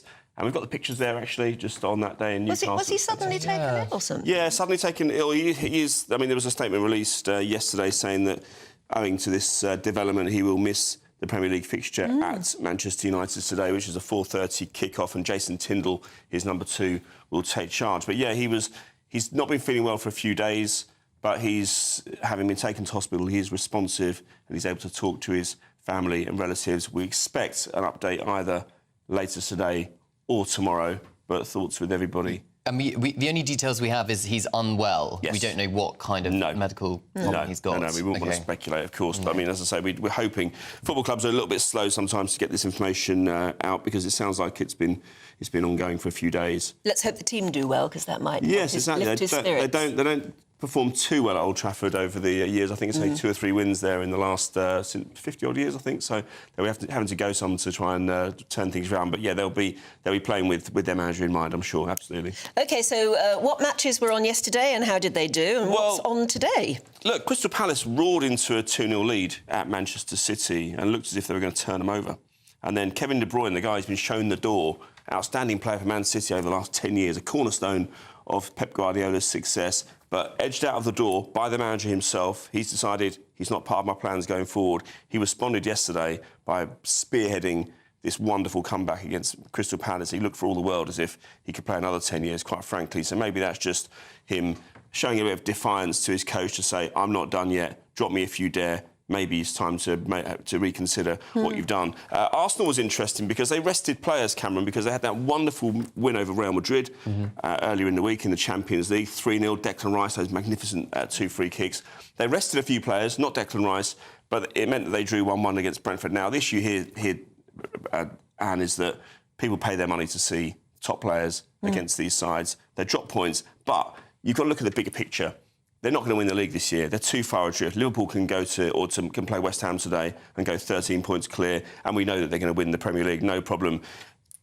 Mikel Arteta, the coach, is mindful that if they go to the return leg at the Bernabeu Stadium in Madrid later this week and they concede an early goal because their players aren't quite on it or they're not quite fresh enough, they're in for a very tough night, even allowing for the fact they're winning 3-0. You play Real Madrid in the latter stages of the Champions League, you've got a hard job anyway. They could have made it difficult for themselves if their players are going there, look a bit jaded. That's why they rested players yesterday. If they win, if they get the job done in the second leg in the Champions League quarter-final in Madrid in the week, no one will think a moment about this result against Brentford yesterday. And it was an interesting shot, just one thing. We haven't got the picture, but there was a shot by Leandro Trossard yesterday which looked as if it was going in, the Arsenal player, and it hit a pigeon. It hit a pigeon? What, really? On the pitch? What did they do about that then? Nothing. Poor pigeon. Pigeon is part of the game. Yeah, did the pigeon turn into a pie? Well, they need a good winger.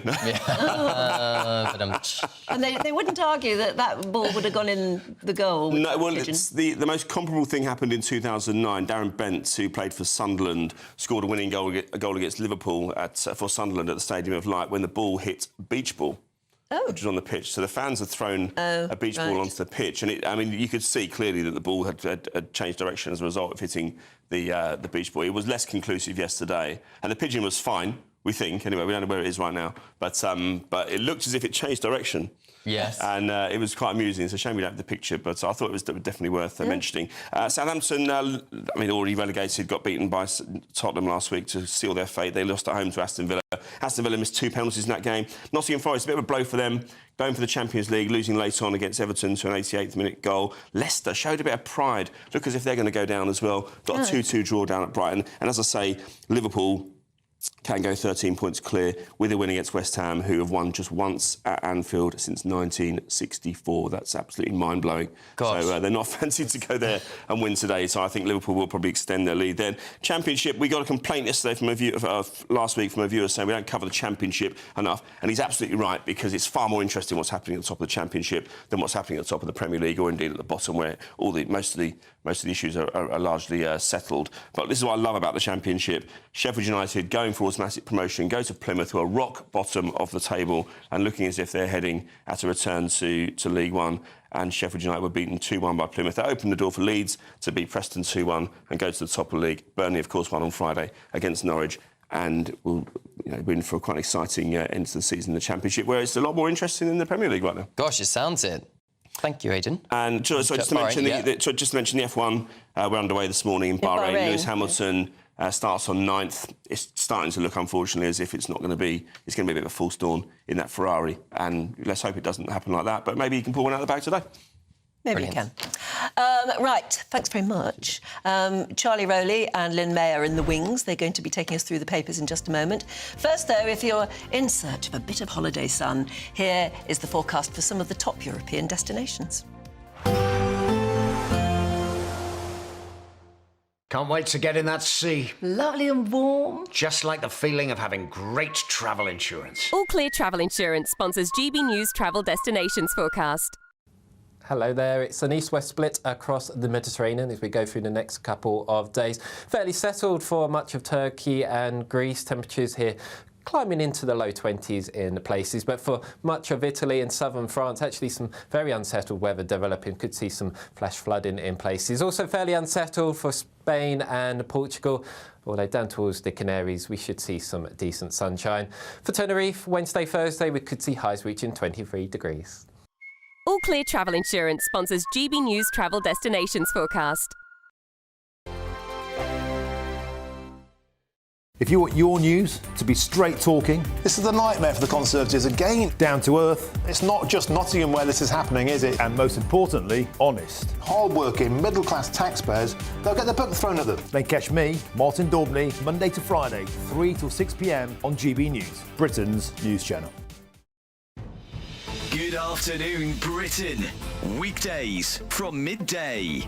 Well, the end of February marks the beginning of the holy month of Ramadan, and the Prime Minister Sir Keir Starmer was quick to wish all Muslims Ramadan Mubarak. Yes, he was, and the royal family also took to their Twitter feed, and they have millions of followers to mark the occasion, sending their best wishes to Muslims in the UK, Commonwealth and all around the world. Which is all very nice, and quite right, of course, because there are many, many Muslims who are in the Commonwealth which the royal family heads. However, what's been said for the Christians? Zippo. Because there's been a deafening silence from, well, the royal family, politicians and many others as Christians mark the beginning of Lent, despite the fact the King is, of course, head of the Church of England. Yes, it's all rather disappointing. Shall we get the reaction of the former chaplain to Queen Elizabeth II, Dr Gavin Ashenden? Thank you very much indeed, Gavin, for coming on.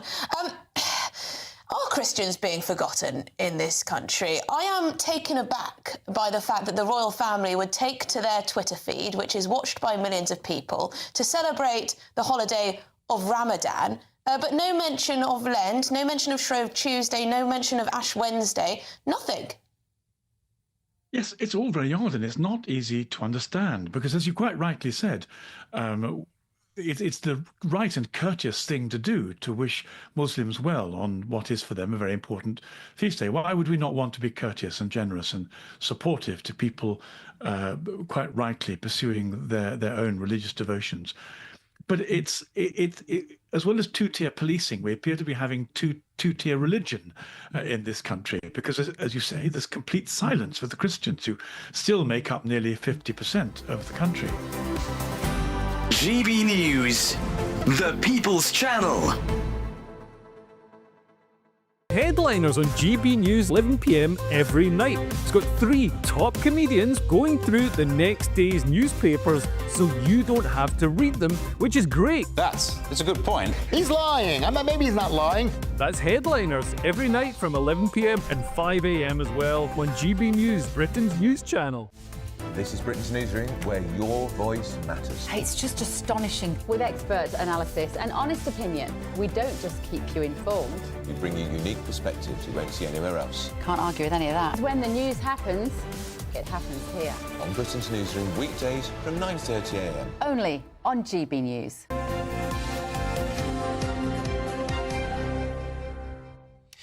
Welcome back for time is 7:45. Well, you are watching and listening to Breakfast with Cameron and Anne. Shall we take a look at some of the newspaper front pages today? The Sunday Times leads with reports that the Navy could be deployed to escort fuel to the Scunthorpe plant after emergency legislation, of course, yesterday saw the government take over Scunthorpe. The Sunday Telegraph leads on the attack on 3 prison guards by the brother of the Manchester Arena bomber. As it's confirmed, counter-terrorism police are investigating the incident. The Sunday Express, though, has Queen Camilla saying the King is still committed to helping others despite his ongoing cancer battle. And when they asked her, will he slow down, she said, dream on. She did indeed. And the Mail on Sunday reports on what they call a bombshell email that pokes further holes in the case, it's claimed, against killer nurse Lucy Letby.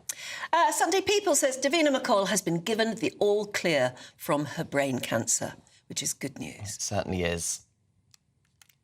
Right, well, Lynn and Charlie, let's get stuck in. Charlie, let's go to that story in the Sunday Times about the Navy apparently being on alert to escort fuel to Scunthorpe. Yes, sounds quite dramatic, and it potentially is, because after yesterday's debate in Parliament and vote to make sure that obviously the British steel industry continues to continue, there obviously needs to be the resource that goes into those blast furnaces, and obviously the Chinese government, the Chinese company that currently owns it. It's coke that's needed, isn't it? Coal, yes. Coal, coke. Coal, yes, coal, yes, you know. yes. But that's what they need in the furnaces. Exactly. But if we are putting the Navy on standby, does that suggest that, I mean, somebody's going to intercept it? Well, there's potential for it, or it might have to be redirected because of other ships that are crossing. But so to have the Navy there, on the worst-case scenario, you'll have bad actors like Russia wanting to knock you off course that have already been spotted, some of their submarines. Or China in retaliation. Or China in terms of retaliation. Exactly. So it is serious, but when the Navy gets involved, but you don't want anything to go wrong at a time like this. So whether it's just a redirection because of another cargo vessel or because of, let's say, those bad actors. Because there were dramatic scenes yesterday where the Chinese company were trying to attempt to access the Scunthorpe plant, and the workers were saying, no, you're not coming in. The police had to turn up as well. Yeah, no, I think it's fantastic that they worked tirelessly on this and was so efficient in getting this through. And it just makes me realise that, you know, where there's other bills that can affect our lives, why can't we push things through a bit more? I know that they can work that quickly. Why don't they do it on other things? With infrastructure, if we know we have a housing crisis, if we know that we need growth, especially with the tariffs, like, why can't we be this proactive with other bills? And, to echo Charlie, you know, we want to ensure that the coal does get there. So whether that's interception from bad actors or whether that's any other issues, we need to make sure. But I just don't know why we don't use our own coal. Yeah, well, it's because we closed down the coke mine. Well, we shouldn't have, should we? Or we should reopen them. Well, it could. Especially with things going on in the world. Yeah, we need to look at really, you know... Well, if we have British steel must be British, then we've got to use British coke to do it. I don't know. Well, it's the same argument. North Sea oil exploration, fracking as well. We're not exploring all of this, are we? We need to. Exactly. And, you know, maybe Ed Miliband needs to. I'm glad he got thrown out. Didn't he get thrown out? Did he leave? He left? He left. Well, why was he leaving? He got a grilling, didn't he? I mean, how long is he going to stay in that job? Well, because we need to get rid of him. They need to get rid of him. Exactly. And I think there's another story that he's clocked up more air miles, over 12 times than your average punter. So, you know, do as I say, not as you do, springs to mind. But you're absolutely right. The whole point and the reason why we're in the situation that we're in is because of net zero policies, of which I'm actually quite supportive of some, but not if it comes at a cost, as you're seeing, to jobs and sectors like steel that we need in this country. Well, we were talking earlier in the hour about how the fact that the world has changed in the last few years, and maybe the decision to close certain mines now, even if you agreed with it at the time, now maybe not such a good idea. No. Very counterproductive. Like, they say, you know, green policy, we can't do things here, but then we're importing, which obviously isn't good for CO2 emissions for the length that it has to take to get here. And I'm absolutely no defender of China in this situation at all, before anybody gets too excited. But you can understand, to a certain extent, if you're in China, if you're a Chinese company where your own government is drilling for coal, drilling those resources, expanding and growing their own economy. When you own a British industry and then you see all of a sudden that it's going to become more expensive in that particular country, of course you're going to shut up shop, or you're not going to invest where you need to. If it's losing thousands of pounds, over £700,000 a day, they claimed. They wanted £1 billion worth of investment. The government offered 500 million, and the Chinese have said no. So from a business perspective, you can understand they might think that we're a bit crazy for not drilling and for not using our natural resources. There are a lot of people who would agree with that. We are a bit crazy for not doing our own thing and making Britain great again. Lynn, let's move on to the Telegraph. And police told that the workforce must reflect diversity of the local area, describing it as positive action. Is that a code for positive discrimination? Well, police forces have been told that they need to recruit more ethnic minorities. Now, I don't disagree with this. I do think that police forces should reflect the communities, and ethnic minorities in this country makes up 19%. However, in the police force, it only makes up 8.1%. But there's a difference between, trying to encourage ethnic minorities from joining and actually preventing, white people native to this country from even applying, which is what Yorkshire Police are doing. Which Yorkshire Police are doing, and I massively disagree with. And if we see this occurring with Yorkshire Police, what's to say that there won't be some sort of pattern and then it won't spill out into other areas of, public sector or, possibly even private, which we've actually seen before. So, I am all for encouraging ethnic minorities. I do think there was a period where ethnic minorities were pushed out. They didn't feel that they could apply for many jobs, and they were prevented from various different companies, as well as, public sector. But now we can see that doesn't matter your race, doesn't matter your religion, you can get a job. I'm testament to that. Many brown people or ethnic minorities are testament to that. And I think we have a real issue with, working class young white men who are struggling, whether it's representation in higher education, especially from outer London. They're feeling forgotten. So this is just another, kick in the teeth, as it were, to say, you cannot apply until certain other groups are considered. I think that's going to create a lot of resentment, and it's going to do the opposite as opposed to trying to have cohesion with people in this country. Before we run out of time, Charlie, tell us about the Sunday Express's front page, where Queen Camilla was asked if the King was going to slow down a little because he has been so ill. Yes, well, she told him to dream on, because she says that, King Charles, even though he's receiving sort of weekly treatment, he is determined to carry out his duties and do more and more, and she said that he is committed to going on and on and on, which I think is amazing.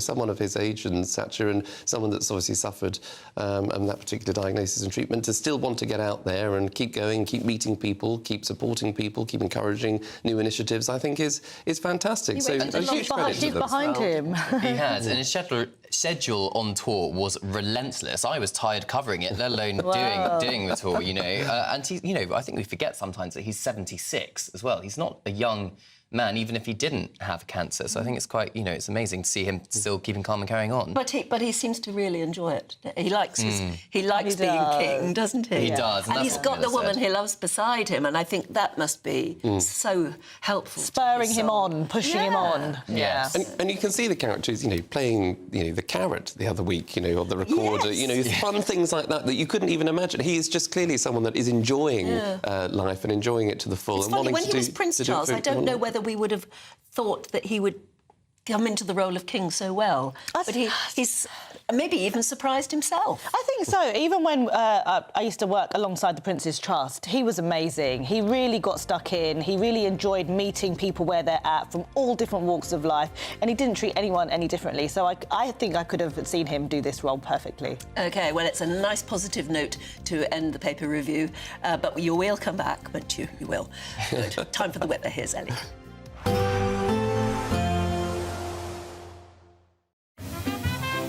Heavy showers first thing will be followed by a warm, cosy day.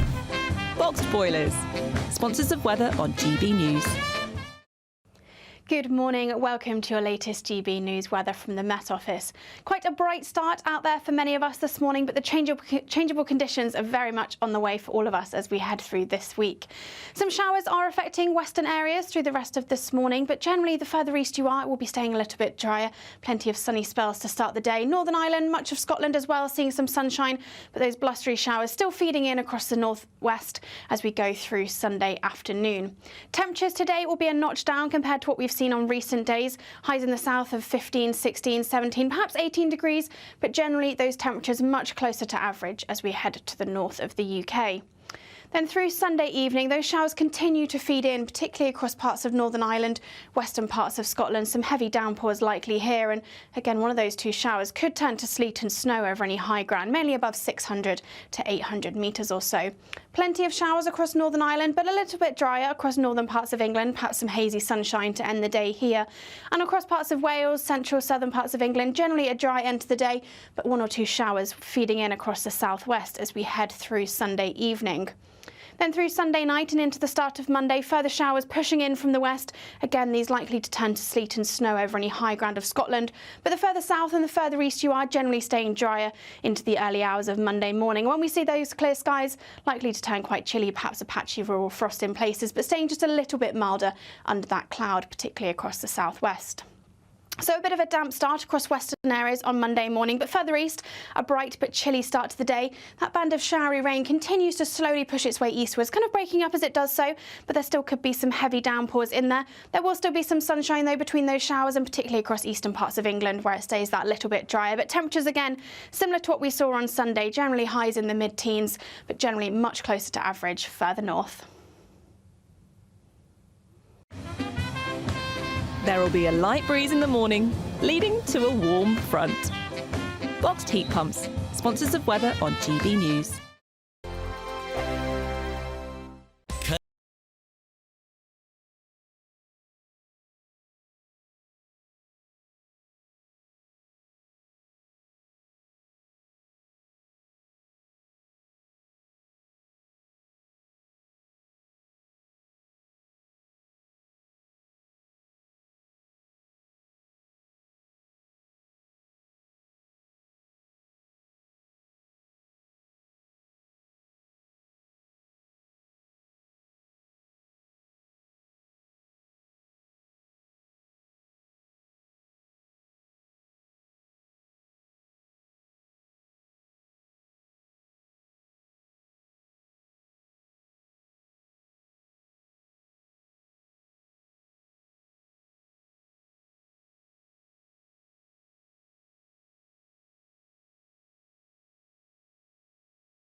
Good luck. Good Afternoon Britain isn't just about us. The wonderful thing about this programme is it's about everyone watching. It's an interactive programme. Well, there absolutely is something to see here, and we're going to be talking about it more. Whether it's breaking royal news, please bring us up to date, or indeed a particularly punchy speech in the House of Commons. Very, very curious. We bring it to you live, and then we bring you live reaction as well. That's Good Afternoon Britain, weekdays from midday. Only on GB News, the People's Channel, Britain's news channel. In the GB Newsroom, we bring you the news as it happens. With our team of dedicated journalists across the UK, we're ready to keep you up to date with what's happening every half an hour, every single day. Bulletins here on GB News, the People's Channel, Britain's news channel. Mornings don't have to be tiresome, especially if you have the right company. Wake up to news as it happens, opinion and debate, and of course, a little bit of entertainment too. Because when the kettle's on, we're on. That's Breakfast on GB News, a show worth waking up for. Every morning from 6 a.m. Only on the People's Channel, Britain's news channel. We'll spread the news, you spread the word. If you want your news to be straight talking, This is a nightmare for the Conservatives again. down to earth, It's not just Nottingham where this is happening, is it? and most importantly, honest, Hard-working, middle-class taxpayers, they'll get the book thrown at them. then catch me, Martin Daubney, Monday to Friday, 3 till 6 p.m. on GB News, Britain's news channel. I'm Christopher Hope. From pop stars to politicians, I'll interview anybody in a pub who's got a political opinion. Join me every Friday on Spotify, Apple Podcasts, YouTube or gbnews.com, or wherever you get your podcasts. This is GB News, the People's Channel.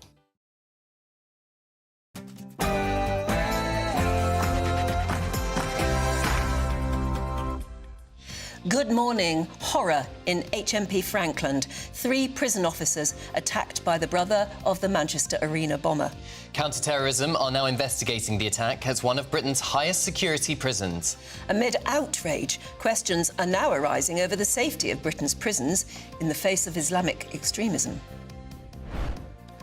Well, just a week ago, there were real concerns about Islamist gangs roaming the prison with impunity, so that will be uppermost in the Justice Secretary's calculations as she goes forward.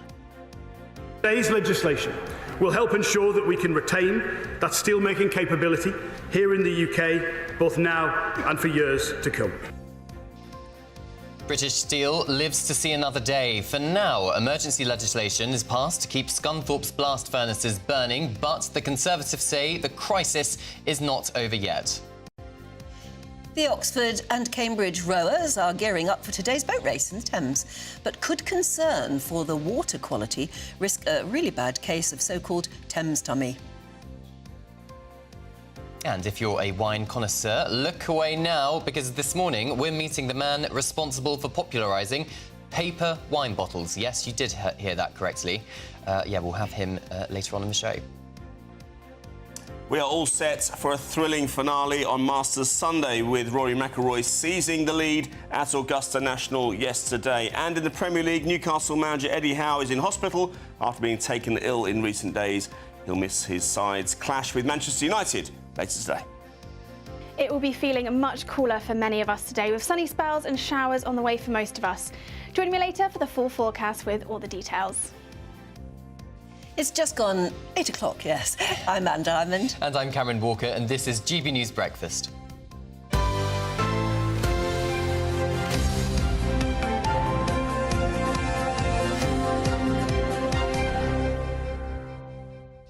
I'm very interested in that cardboard wine bottle. In that, I mean, what happens? It's extraordinary to look at, isn't it? Because you don't feel that it's right. Sometimes. No, it's not. There's something wrong. But and it's got a metal screw top. But what happens, for instance, if you want your wine chilled? So you stick it in a bucket of ice. Yeah, is it going to disintegrate the cardboard? No, and how long does it last? Because obviously a glass wine bottle, you can keep a bottle of wine for a number of years. Is that paper cardboard going to deteriorate? Not sure about the answer to the second one, but I would imagine that it's no different to putting a milk carton in ice, surely. They're laminated. This cardboard isn't. Doesn't make that much difference. Why is it? Find out later. My biggest question is, how does it affect the taste? because I think cardboard surrounded by wine could, well, a few connoisseurs could turn their noses up at it. Yeah, but connoisseurs always do at the beginning. Do you remember? I mean, we were very, very snobby about screw top. Yes, we were, 10 years ago. Yeah, 10 years ago, and now it's completely accepted, really, isn't it? I do think some drinks taste better in certain containers, though. Yeah, well, absolutely, and that's something to do with the aesthetic. Yes. I mean, a really lovely wine glass makes wine taste nicer than if you were drinking it from Well, you a taste city with your cup. brain as well, don't you? Yeah. Yes. And it's how appetising it makes your brain feel towards it. But if you think, like, if I was going to have, like, a real ale or something like that in a in a mug like this or something, it would taste far less appetising than if it was in a nice glass from my local boozer. So you think it's a placebo effect, do we? A little bit. I guess we'll see. Well, I bet there was somebody celebrating with some wine and champagne yesterday, and that is GB News' very own Ellie Costello. Congratulations to Ellie and her husband, Gerard, who got married yesterday at Chelsea Town Hall, and here are the pictures on your screens now. Absolutely lovely. You know, that dress in which Ellie looks so gorgeous? She does. It reminds... one of our viewers emailed in and said, it reminds you of the look that Twiggy used to have. Mind you, you're too young to remember Twiggy. But, yeah, it's a Twiggy dress, isn't it? It's a mini dress. It's absolutely lovely. In the department stores, you can still buy Twiggy pictures. It's still quite iconic, isn't it? Oh, very much so, yes. And it matches very well with Gerard's jacket as well. Very summery, isn't it? They have beautiful weather for it, considering it's April. They were very lucky with the weather yesterday, yes. That was at Chelsea Register Office. So congratulations to Ellie. I think she's going to have a big do in France, isn't she? That's what you do nowadays. Yes. You have one wedding in Britain, then you go and get married again in some way in France. Why not? Still, oh, well... Enjoy it once. Yeah. Enjoy it twice. Enjoy it twice, absolutely. But congratulations to them both. It's lovely to see. Right, to our top story, which is absolutely horrific. Shocking scenes in one of Britain's highest security prisons as the brother of the Manchester Arena bomber, himself also a bomber, attacked 3 guards at HMP Frankland, leaving them with life-threatening injuries. Yeah, Hashim Abedi, brother of Salman Abedi, reportedly inflicted burns and stab wounds on the prison officers by throwing hot cooking oil over them before brandishing a homemade weapon. GB News' Home and Security Editor Mark White joins us now. This is shocking that it could have happened at all. What are the latest thoughts on why was this man, this terrible person, this dangerous criminal, allowed anywhere near hot cooking oil? Well, that is a big question, and certainly the Prison Officers Association going forward say that these prisoners who are in separation units, we used to call them segregation units back in the day, they should not be given the privilege of access to areas where they could come into contact with items that could be very harmful if they chose to use them in such a way. And a kitchen is such an obvious example of that, with, in this case, a pan of boiling oil, and then homemade weapons apparently used to attack these 3 prison officers. 1 female, 2 male prison officers. The female prison officer was later released from hospital, which is good news, but the 2 male prison officers are still detained in hospital with serious burns, scalds and stab injuries from what we are told by authorities. And confirmation, of course, coming through from sources now that at the centre of that attack was Hashim Abedi, the brother of Salman Abedi. And Hashim Abedi as well, remember, was sentenced to 55 years, the minimum term he must serve in prison before he is eligible for release for his part in the Manchester bombings back in 2017 that killed 22 mostly young people attending that Ariana Grande concert. It is a very worrying incident, and it does also raise some real questions. One, about how prisoners are managed in these separation centres, and 2, about what is a growing issue of Islamist gangs that seem to roam with impunity around some of our prisons. Secretary Mark saying that there are serious concerns now about the prison leadership and their ability to contain this sort of Islamic extremism within our prisons. Well, it's certainly a valid point, because just a week ago there were reports coming from prison staff at Franklin that they were very concerned about the fact that these Islamist gangs were in control of parts of that prison. Now, at the time when the Ministry of Justice was approached about that story, everyone was told nothing to see here, that's completely exaggerated. Well, a week on, see what has happened.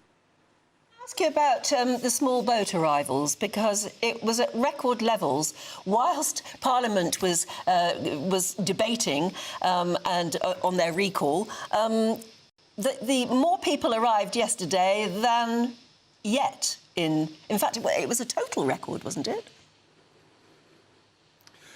Yeah, a very good point, Anne. I mean, understandably, people's attention was focused on British Steel and then latterly the horrific events in HMP Franklin. But yes, you're right, it was the biggest daily total of the year. 623 migrants arrived across the English Channel throughout the course of the day. The record was broken at 7 o'clock last night as the Border Force vessel Volunteer arrived with another 70 migrants on board, and that beat the previous record of 592 who crossed in a single day on the 3rd of March. And what this shows us really is that there is no slowdown at all in the number of these migrants crossing illegally from France. Quite the opposite. We are seeing record numbers now crossing, despite the avowed aim of this government, which is to smash the criminal gangs. We are now, after yesterday's arrival, at more than 8,000 migrants who've crossed the English Channel so far this year. That's 35% up, Anne and Cameron, 35% up on where we were at this point last year.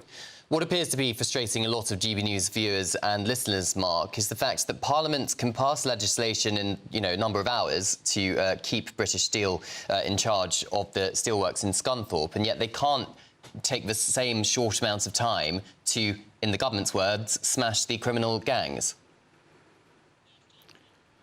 Yes, I mean, there are many people who say, look, now it's time just to get more robust, to turn these boats back. It might be painful, certainly for France in the short term, with lots of migrants who would be accumulating on their coast, but it wouldn't last very long if the criminal gangs and the migrants got the message that they're not going to get across because they're going to get turned around. That's a robust measure that neither the previous government nor this government appears to be willing to take. But just a couple of days ago, I was reporting on the fact that the French are now handing out life jackets to those migrants they see in the boats who don't have a life jacket. They would argue they're doing this because of rules of safety in the sea. It's a responsible thing to do.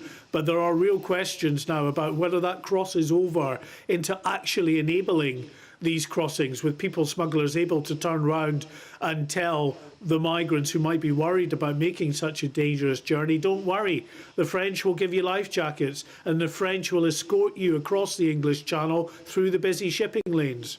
Yeah, and we're seeing those pictures on our screens now. Mark White, Home and Security Editor for GB News, thank you very much for joining us. That is extraordinary, isn't it? Those people there are basically potential criminals. They are going to enter or try to enter Britain illegally.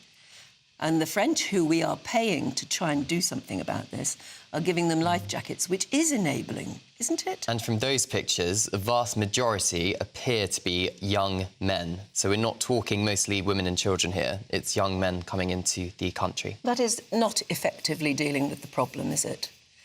It's crazy. We're seeing those pictures again. If you're listening on the radio, that is a dinghy absolutely full. How many people? 30? At least. And it's so overcrowded, it's just unsafe for them to go across the channel. It's unsafe before they are even out of waist-high water. But yeah, and look at the waves as well. Bearing in mind it's, only a couple of metres from the French coast. It's, a very dangerous boat. And as you were saying, so many people are already getting in touch saying, if you can pass emergency legislation in 24 hours and recall Parliament to do so, why can't they do something about those dinghies? Anyway, it was a lightning-fast 48 hours where the government is now taking control of the Chinese-owned British Steel, after emergency legislation was rushed through Parliament yesterday in a very unusual Saturday sitting. Yes, and the government now stands ready to nationalise the Scunthorpe steel plant, which employs 2,700 people. Business Secretary Jonathan Reynolds said the focus now is on saving those jobs. Steel is fundamental to Britain's industrial strength, to our security and to our identity as a primary global power. Today's legislation will help ensure that we can retain that steel-making capability here in the UK, both now and for years to come. For British workers' security, for British industry's future, and without hesitation in our national interest, and for the workers of British Steel and for their families, this action today is essential. Tell you what, it's so many people, thank you very much for getting in touch, making that point, that we've got the police investigating a terrible incident at a prison where prison guards were terribly attacked. We've got the record number of people coming over in those dinghies, with the French giving them life jackets to help save their lives. And yet, when we want something done fast and furious, yesterday they recall Parliament and get legislation done in 24 hours. We're joined by Deputy Political Editor at The Spectator, James Heal. What do you think of that? Well, there were shades of COVID, weren't there? Do you remember, of course, when there was sort of emergency powers rushed through to give, at the beginning of the pandemic, to give ministers the power to order lockdowns, etc. Huge, of course, historic infringements on our civil liberties, etc., but waved through because there was basically an elite consensus on that. And I think we saw the same thing happen again yesterday. I think there were only 2 speeches in the House of Lords, none in the House of Commons against this. There wasn't going to be a vote on it, and really it was about people quibbling about either who was to blame and the details about sunset clauses, etc., rather than the overall principle of the bill. Yeah, but they can get things done quickly if they really want to. Yes, and of course a crisis does crystallise minds, etc., and force people to go through it on all the agendas, etc. But I do think it reminds people that every time we talk about things like the laws about sort of the the Human Rights Act, etc., or different conventions, Parliament can act if it chooses to do so. It's just about actually getting people to the point of consensus, or shall we say crisis. And I think this serves as a useful microcosm for too many of the issues we've had in politics over the past 20 years or so, which is that we only act when it's far too late and we're forced to make a decision at sort of gunpoint, as it were. You talk about crisis, James, and I think many of our viewers would point out that the Channel migrant crossing is a form of crisis. So why does it take so long to get legislation through? Well, I think 2 reasons. Number one, first of all, in terms of, is this a legislative problem, or is it actually much more about politics and international law, which might be different? So, I mean, for instance, are you going to withdraw from the Refugee Convention, which is one issue, and then you have a whole different series of knock-on effects, second-order consequences, etc. We seized British Steel from the Chinese. We wouldn't let them in. Yeah, but that was one contained company in terms of Scunthorpe Works. Relatively few people affected in terms of less than 3,000 jobs. Obviously, it's important, hugely important, and lots of knock-on consequences from that. But, I mean, the migration problem is something that's baffling European countries, has done for the past 5 years, all across it. We're just not alone in that. So I agree something could be done on that. But I think there is far less, first of all, elite consensus on that. And second of all, it's all different interconnected web of treaties. I fear it's going to be something that takes years to solve rather than months or days or hours of debate. It's already taking years, isn't it? Well, it has done. We're 5 years on, and I think that people do want to see action on it. But equally, I think it's a much more multifaceted problem where it's about countries at source. What about withdrawing from the ECHR?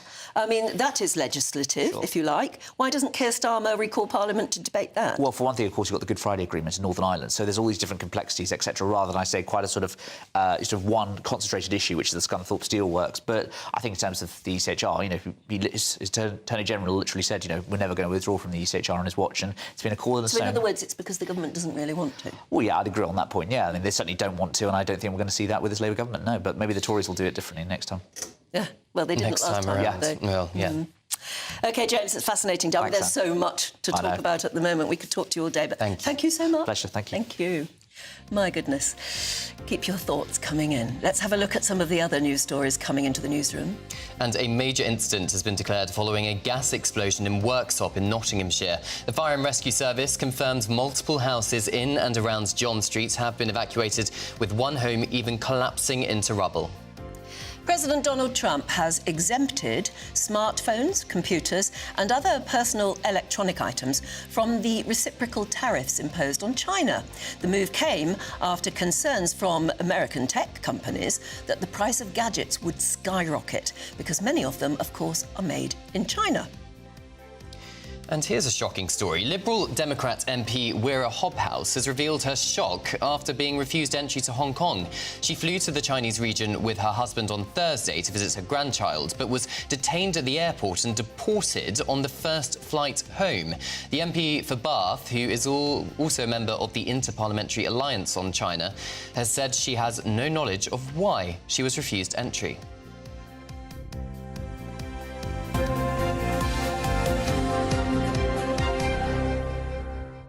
It's just coming up to 18 minutes past 8. Time for the weather now with Ellie Glazier.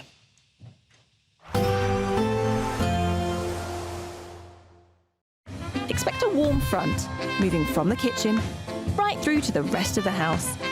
Boxed Boilers, sponsors of weather on GB News. Good morning. Welcome to your latest GB News weather from the Met Office. Quite a bright start out there for many of us this morning, but the changeable conditions are very much on the way for all of us as we head through this week. Some showers are affecting western areas through the rest of this morning, but generally the further east you are, it will be staying a little bit drier. Plenty of sunny spells to start the day. Northern Ireland, much of Scotland as well, seeing some sunshine, but those blustery showers still feeding in across the northwest as we go through Sunday afternoon. Temperatures today will be a notch down compared to what we've seen on recent days. Highs in the south of 15, 16, 17, perhaps 18 degrees, but generally those temperatures much closer to average as we head to the north of the UK. Then through Sunday evening, those showers continue to feed in, particularly across parts of Northern Ireland, western parts of Scotland. Some heavy downpours likely here, and again, one of those two showers could turn to sleet and snow over any high ground, mainly above 600 to 800 metres or so. Plenty of showers across Northern Ireland, but a little bit drier across northern parts of England, perhaps some hazy sunshine to end the day here. And across parts of Wales, central, southern parts of England, generally a dry end to the day, but one or two showers feeding in across the southwest as we head through Sunday evening. Then through Sunday night and into the start of Monday, further showers pushing in from the west. Again, these likely to turn to sleet and snow over any high ground of Scotland.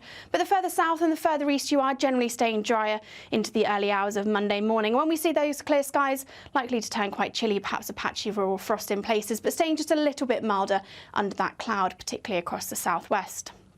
So a bit of a damp start across western areas on Monday morning, but further east, a bright but chilly start to the day. That band of showery rain continues to slowly push its way eastwards, kind of breaking up as it does so, but there still could be some heavy downpours in there. There will still be some sunshine, though, between those showers, and particularly across eastern parts of England, where it stays that little bit drier. But temperatures, again, similar to what we saw on Sunday, generally highs in the mid-teens, but generally much closer to average further north.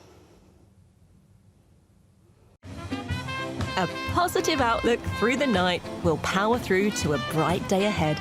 Boxed Home Battery Storage, sponsors of weather on GB News.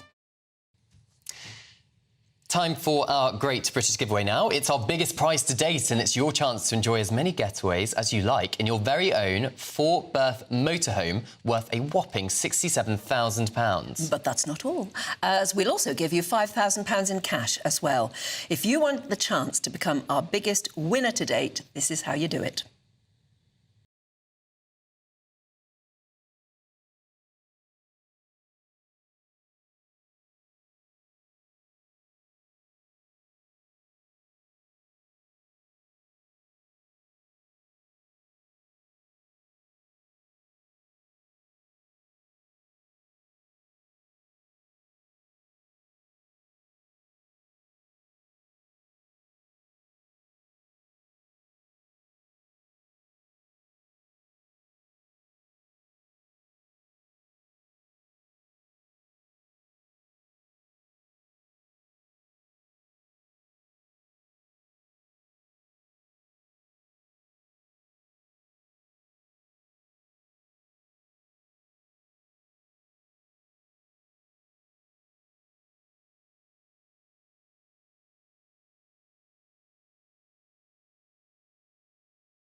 Yes, best of luck with that. Now, you may have noticed something by my laptop here, a paper wine bottle. And that is next on GB News Breakfast with Cameron and Anne.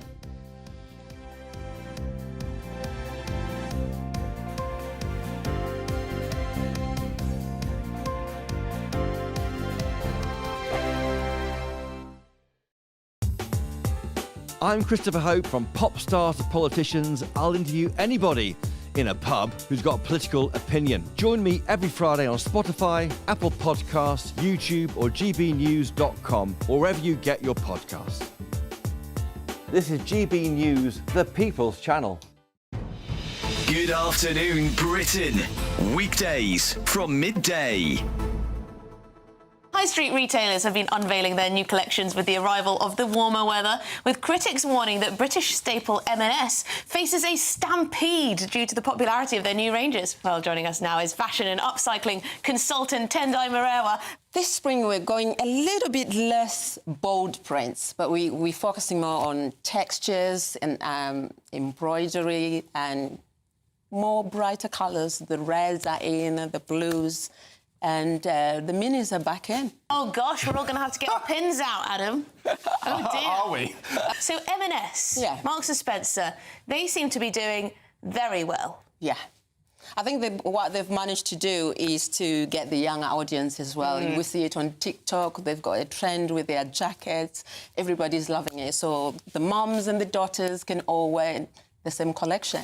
Oh, I've seen so many TikToks, you're absolutely right, of younger women going into M&S, trying on the clothes, showing off their M&S haul, is what they call it, and, just pushing the clothes. They like it. They say, you know, it's cool now. I think that's amazing, because I think, you know, there shouldn't be ageism in shops. We should all go to one shop and come out with whatever we want, and they've managed to do that. And they're bringing out this collection where they've got 10 dresses each month from April to June, and it's affordable to everyone and just perfect for summer.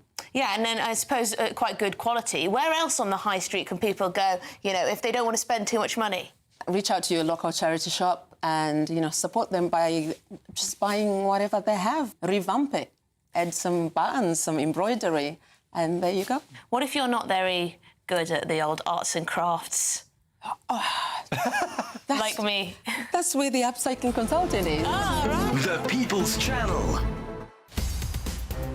In the GB newsroom, we bring you the news as it happens. With our team of dedicated journalists across the UK, we're ready to keep you up to date with what's happening every half an hour, every single day. Bulletins here on GB News, the People's Channel, Britain's news channel. Headliners on GB News 11 p.m. every night. It's got 3 top comedians going through the next day's newspapers so you don't have to read them, which is great. That's a good point. He's lying. I mean, maybe he's not lying. That's Headliners every night from 11 p.m. and 5 a.m. as well on GB News, Britain's news channel.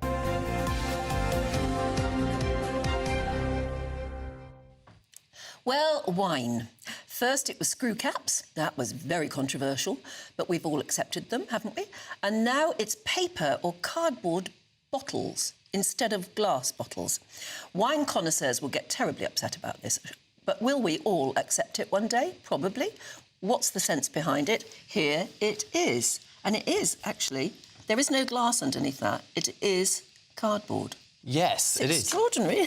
It's called When in Rome, a Pinot Grigio, and it says on the front, I have, and King Charles would love this because he loves all things sustainable, and it says on the front of the bottle, 6 times less carbon dioxide, planet-friendly wine. Oh, there we go, Pinot Grigio. So, does wine in a paper bottle taste as good? Let's test. Hang on a minute, are you just going to talk about it, or are we going to see the water come out? Should we see it come out? Well, I was going to introduce Malcolm I want as to well. taste first, so I can OK, tell we'll you what I taste it think of first. OK, here we go. We'll pour some.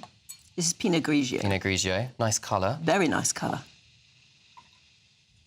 Lovely colour. There you looks go, good. that's one for you. Oh. How does it smell? Well, it's rotten at 8:26 in the morning. I was going to say, I don't usually drink at 8:26 in the morning, but I will make an exception for Now, this. there's interesting. This is something we will ask Malcolm. It's warm, obviously, because it's been in the office all night. Yes. Right? So if you wanted to stick that bottle in an ice bucket... Yes. Would it disintegrate? Let's ask him. He's the CEO of Frugal Pack, Malcolm Moore. A very good morning to you. Cheers. Cheers, Malcolm. Good morning, cheers. I'm rather envious. Well, behind me, I've got quite a few bottles, but it's a bit early for me to start drinking wine. But to answer your question on the fridge, yes, the frugal bottle operates very well in a fridge or a freezer. Actually, we're doing a lot of spirits as well, so people like to keep those in the freezer. But we've designed the package to operate very well in fridges. And can it go into an ice bucket? You will be able to chill your wine for later this morning. What's inside? What's inside? Is the wine actually touching the cardboard, or is there some sort of plastic membrane inside? No, what we've, as Frugal Pack, what we've learned to do is shape paper. So we've taken the concept of the bag-in-box, if you're familiar with that, for wine. Yeah. So inside the package there is it's a plastic liner. With any paper, you need some form of protection from liquid. The whole idea of the frugal bottle, of course, is that it's easily recycled, and that requires liquid or water to break it down. But we've created something that with a very low carbon footprint. But we need to hold the liquid in two ways. One, to hold the liquid, but secondly, to keep the shelf life. So we've got over 12 months shelf life with this package using a mono material. So easily recyclable plastic material that sits on the inside of the bottle. Let's talk about the wine itself, Malcolm. The vineyards are in Italy, are they? Yes, I mean, we have over 51 customers now around the world, 64 different brands. So the product you have there, I have one myself and some behind you too. This is When in Rome. So this is a product from Italy. We have over 18 contract packers now around the world. So we've got wine in France, Italy, Spain, America, and then spirit coming in from all parts of the world. From a business point of view, I mean, how do you get over the fact that a lot of people are very snobby about wine, and while they did take to screw caps in the end, which of course you've got, how long will it be before they take to cardboard bottles?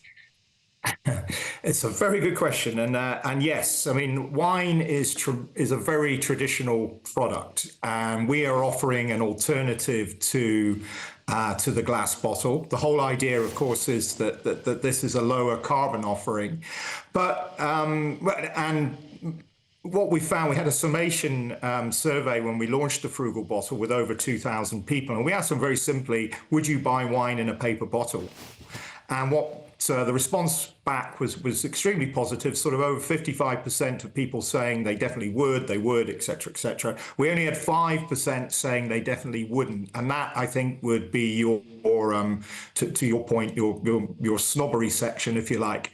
I think people are accepting of what we're trying to do. And as the world changes through climate change, really as a root cause of carbon, people are becoming more understanding of what is impacting the climate, and we've created something that is 6 times lower carbon than a glass bottle. So if sustainability is on your agenda, then you move quite quickly to what we do. But there's a second level where the Frugal Bottle operates.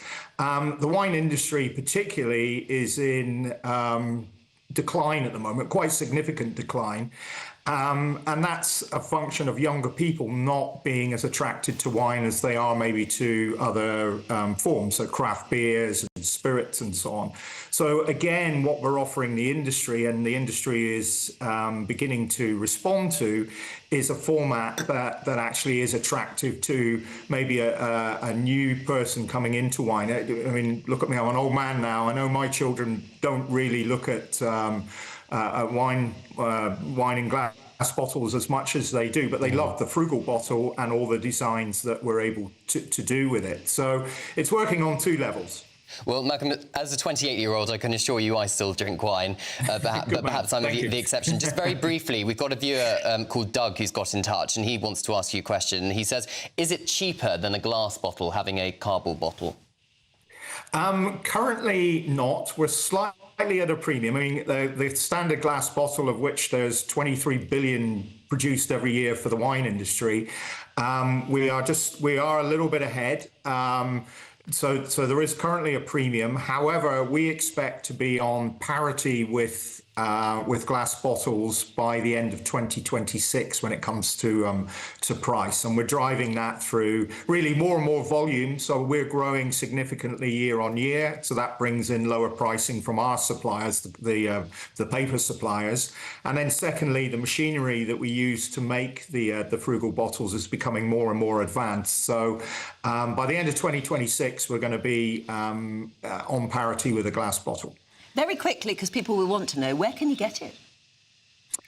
So from a UK perspective, the wine you have there that you tasted this morning, Sainsbury's, I think you have to say other retailers are available, but predominantly they're really championing what we were doing. We were in Aldi last year. You'll get it online in Threshers, and a lot of brands are operating online. So if you put into your search engine paper bottle, frugal bottle, you'll get a range of distributors around the UK.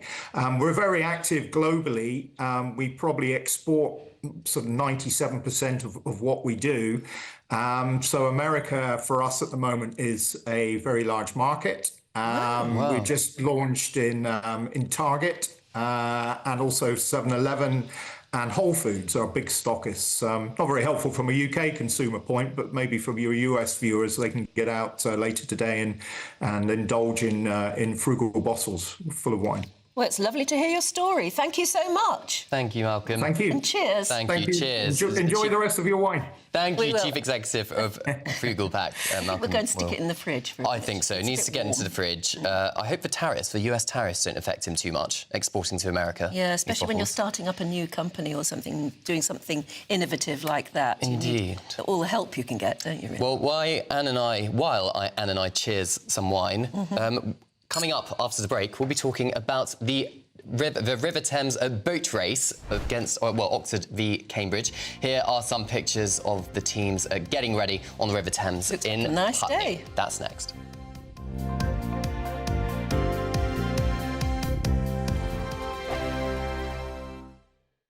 Hi, I'm Michelle Dewberry, and my show is your opportunity to cut through all the noise and dive in headfirst to some robust debates. Ideas clash. Situation, isn't it? Because the failure is... You're deliberately avoiding my point. Nothing's held back. And if you think this is the end of it, wait for more. And we do not shy away from the difficult stuff. Sometimes I want to shake people and say, if only you understood. So join me on Jubes & Co. weeknights at 6 p.m, only on GB News, Britain's news channel. Exciting news. Every Friday, my Patrick Christie's Tonight Show is going to have a twist to it. We're welcoming some special guests. You. That's right, on Fridays I'm going to be doing my show in front of a live studio audience because this show is about you and what you have to say. It's going to be the same big debates, same big topics, same big opinions. But every Friday night at 9 p.m, you are invited to come on down to Patrick Christie's Tonight to be a part of the action. Only on GB News, the People's Channel, Britain's news channel. The royal family is an enduring symbol of tradition, unity and pride for Britain. At GB News, we celebrate what makes this country great. In our new royal newsletter series, you can join me, Cameron Walker, for Inside the Palace, an exclusive look every week that takes you beyond the gates and brings you the very latest from those at the heart of the monarchy. Never miss a royal moment again. Sign up now. Go to gbnews.com/royal newsletter and get the latest straight to your inbox. Mornings don't have to be tiresome, especially if you have the right company. Wake up to news as it happens, opinion and debate, and of course, a little bit of entertainment too. Because when the kettle's on, we're on. That's Breakfast on GB News, a show worth waking up for. Every morning from 6 a.m. Only on the People's Channel, Britain's news channel. We'll spread the news, you spread the word. Headliners on GB News 11 p.m. every night. It's got 3 top comedians going through the next day's newspapers so you don't have to read them, which is great. That's a good point. He's lying. Maybe he's not lying. That's Headliners every night from 11 p.m. and 5 a.m. as well on GB News, Britain's news channel. If you want your news to be straight talking... This is a nightmare for the Conservatives again. Down to earth. It's not just Nottingham where this is happening, is it? And most importantly, honest. Hard-working, middle-class taxpayers, they'll get their book thrown at them. Then catch me, Martin Daubney, Monday to Friday, 3 till 6 p.m. on GB News, Britain's news channel.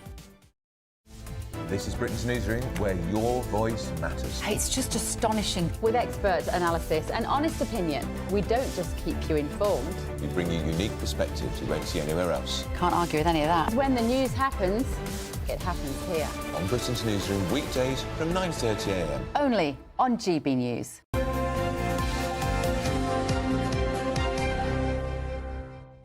Welcome back. The time is 8:37. Aidan is here with your sports. Good morning to you. Good morning to you again.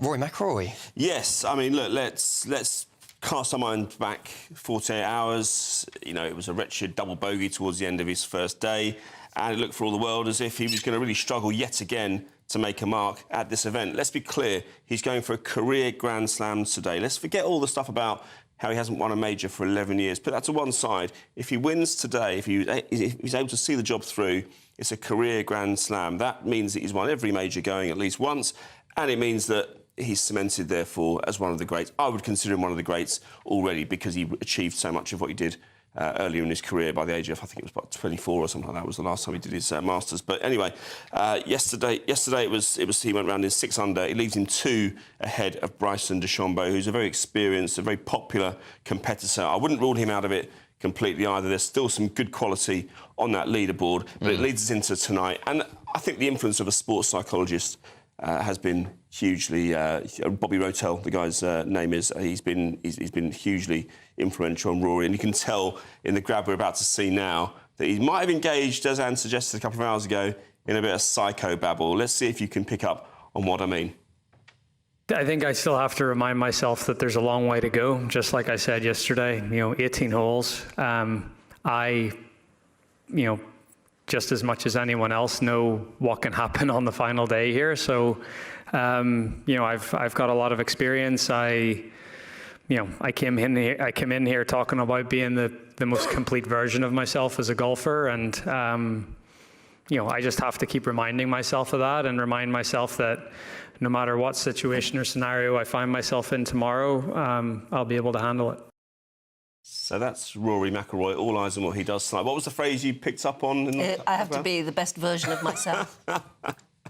I mean, you called it psychobabble. That's a bit cruel. Yes, it is a bit, because actually it does work. Yes, it does. And also, it's quite important on this particular course because this course doesn't change year in, year out. So all the reminders of his previous errors and his previous meltdowns are there every time he goes around the course. He can see where he messed up in 2011, for example. But on the other majors, you don't see that as much because it rotates around venues. You might not be as familiar with where you made your mistakes previously. So it's all about mind games, really, rather than the skill. Yeah, exactly. He knows he's a good golfer. Well, I think it's Bobby Jones, who was the founder of the Masters many decades ago, who said the most important distance in golf is the 5 inches between the player's ear.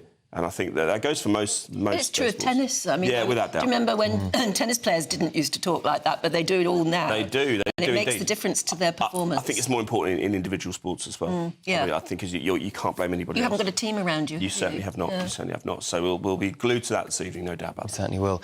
Meanwhile, in southwest London today, it's the very famous Oxford-Cambridge boat race. Yeah, let's get some stats on this, shall we? I mean, this is the 170th men's race, 79th women as well. Now, the issue around this has been, as you mentioned in the openers there just a few minutes ago, the water quality. Now, 3 members of the Oxford winning side last year reported illnesses, and they can't prove it was anything to do with pollution, but, I mean, it reared its head, if you remember, Anne, back at the Olympics last year as well. Oh yes, that was a real worry. The quality of the water in Paris. Exactly. So it's a pivotal. It's something that's been brought to bear in this race, and it's going to be talked about forevermore. And I wonder if it's going to be one of those things like in the Grand National where we talk about horse safety. It's going to be mentioned again and again and again until something is done about it. I don't know what can be done about it because you can't move it, can you? No. To be perfectly honest with you. You can improve the quality of the water though in the Thames, can't you? If you really wanted to. If they really wanted to, yeah. Well, this is Erica Popplewell from River Action, one of the pressure groups who campaigns for better quality of water, said that if the Mayor is serious about improving the river quality in the Thames, then the water companies, the operators have to be brought to book, and that's easier said than done. I'm not even sure if that falls within the Mayor's remit, if I'm perfectly honest. But, you know, let's see where it goes from here. But It's like a nice day for it, It actually, does. doesn't it? Emma, we're just seeing pictures on the screen behind you, Aidan, of I think it's live pictures of them getting ready for the race. But I think one of the fun traditions of the Oxford-Cambridge boat race is the winning team throw their cocks into the river afterwards. Yeah, it's not particularly safe if there's pollution in the river. No, well, it's been advised against doing that. Which I think is a shame because it's a tradition. I mean, I don't know. I think they might just do away with it and go for it anyway. Do you not think? See how much champagne they've drunk by that point. Keep your mouth shut. I'm so elated to have won. Yeah. They'll But underway at 12:20. Yeah, it doesn't look too rough. You know how some years they row and row and row and they just end up going further and further into the water. Yeah. Actually, it doesn't look too rough there at the start. And I'm seeing years where it's been a complete washout and raining heavily down on them, but it's a beautiful day for it. If sorry to end on a negative note, but if the water was tested and it was a casual bathing site, it would be the Thames. It would be rated poor. So that's quite worrying. But you remember in Paris for the Olympics they tested the water and it was very poor one day, but 2 days later it was fine. And no, I don't think there were any incidents of Paris tummy, tummy. No, it kind of. It's one of those preview stories. We need to get a story out of the race, and no one talks about this anymore. So let's talk about the poor quality of the water instead of who won. Yes, anyway, indeed.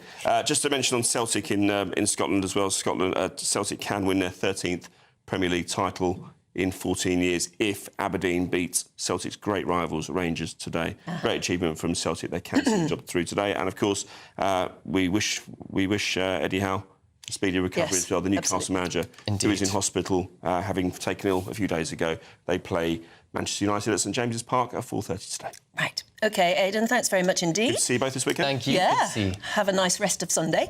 And we will be talking to Charlie Rowley and Lynn May in just a few moments, looking at what's in the newspapers.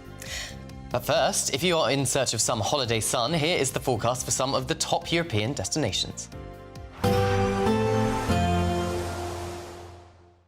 Dinner under the stars tonight? That reminds me of our travel insurance. You mean all clear skies? All Clear Travel Insurance sponsors GB News Travel Destinations forecast. Hello there, it's an east-west split across the Mediterranean as we go through the next couple of days. Fairly settled for much of Turkey and Greece. Temperatures here climbing into the low 20s in places, but for much of Italy and southern France, actually some very unsettled weather developing. Could see some flash flooding in places. Also fairly unsettled for Spain and Portugal, although down towards the Canaries we should see some decent sunshine. For Tenerife, Wednesday, Thursday, we could see highs reaching 23 degrees. All Clear Travel Insurance sponsors GB News Travel Destinations forecast.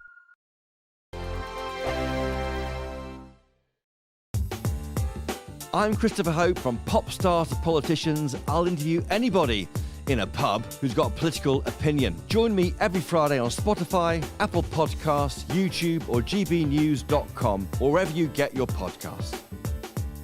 This is GB News, the People's Channel. Good afternoon, Britain. Weekdays from midday. Gynecological health, women's health as a whole, is one of the biggest societal challenges that we face currently. What would you say, Josephine? I've been massively failed over the 12 years that I've been dealing with endometriosis in many, many different ways. I wasn't believed to begin with. I was passed from pillar to post. There was a time where after an endometriosis surgery, I got sepsis. I wasn't believed and I was sent away from the hospital and the next day was taken back in quite serious state.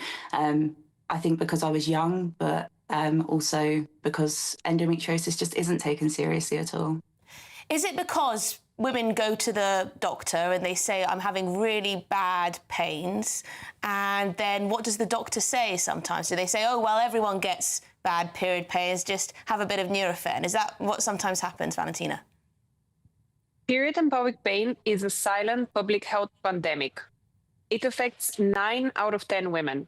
And research from the British Medical Journal tells us that we lose 9 to 12 productive days each year to period pain. But we can't really blame medical professionals. We can't blame GPs. We can't blame the NHS because there isn't research that they can rely on. We have massively underfunded gynecological health as a whole. Currently, we spend only about 2.4% of our entire public health budget for the entirety of women's health. So that 2.4% is measly, and it has to stretch to cover breast cancer, maternity care, menopause, endometriosis. And because women were not allowed to take part in clinical trials up until 1993, we don't really know how most modern medications affect the female physiology versus the male physiology. The People's Channel. In the GB newsroom, we bring you the news as it happens. With our team of dedicated journalists across the UK, we're ready to keep you up to date with what's happening every half an hour, every single day. Bulletins here on GB News. The People's Channel. Britain's news channel. If you want your news to be straight talking, this is a nightmare for the Conservatives again. Down to earth. It's not just Nottingham where this is happening, is it? And most importantly, honest. Hard-working, middle-class taxpayers, they'll get the book thrown at them. Then catch me, Martin Daubney, Monday to Friday, 3 till 6 p.m. on GB News, Britain's news channel.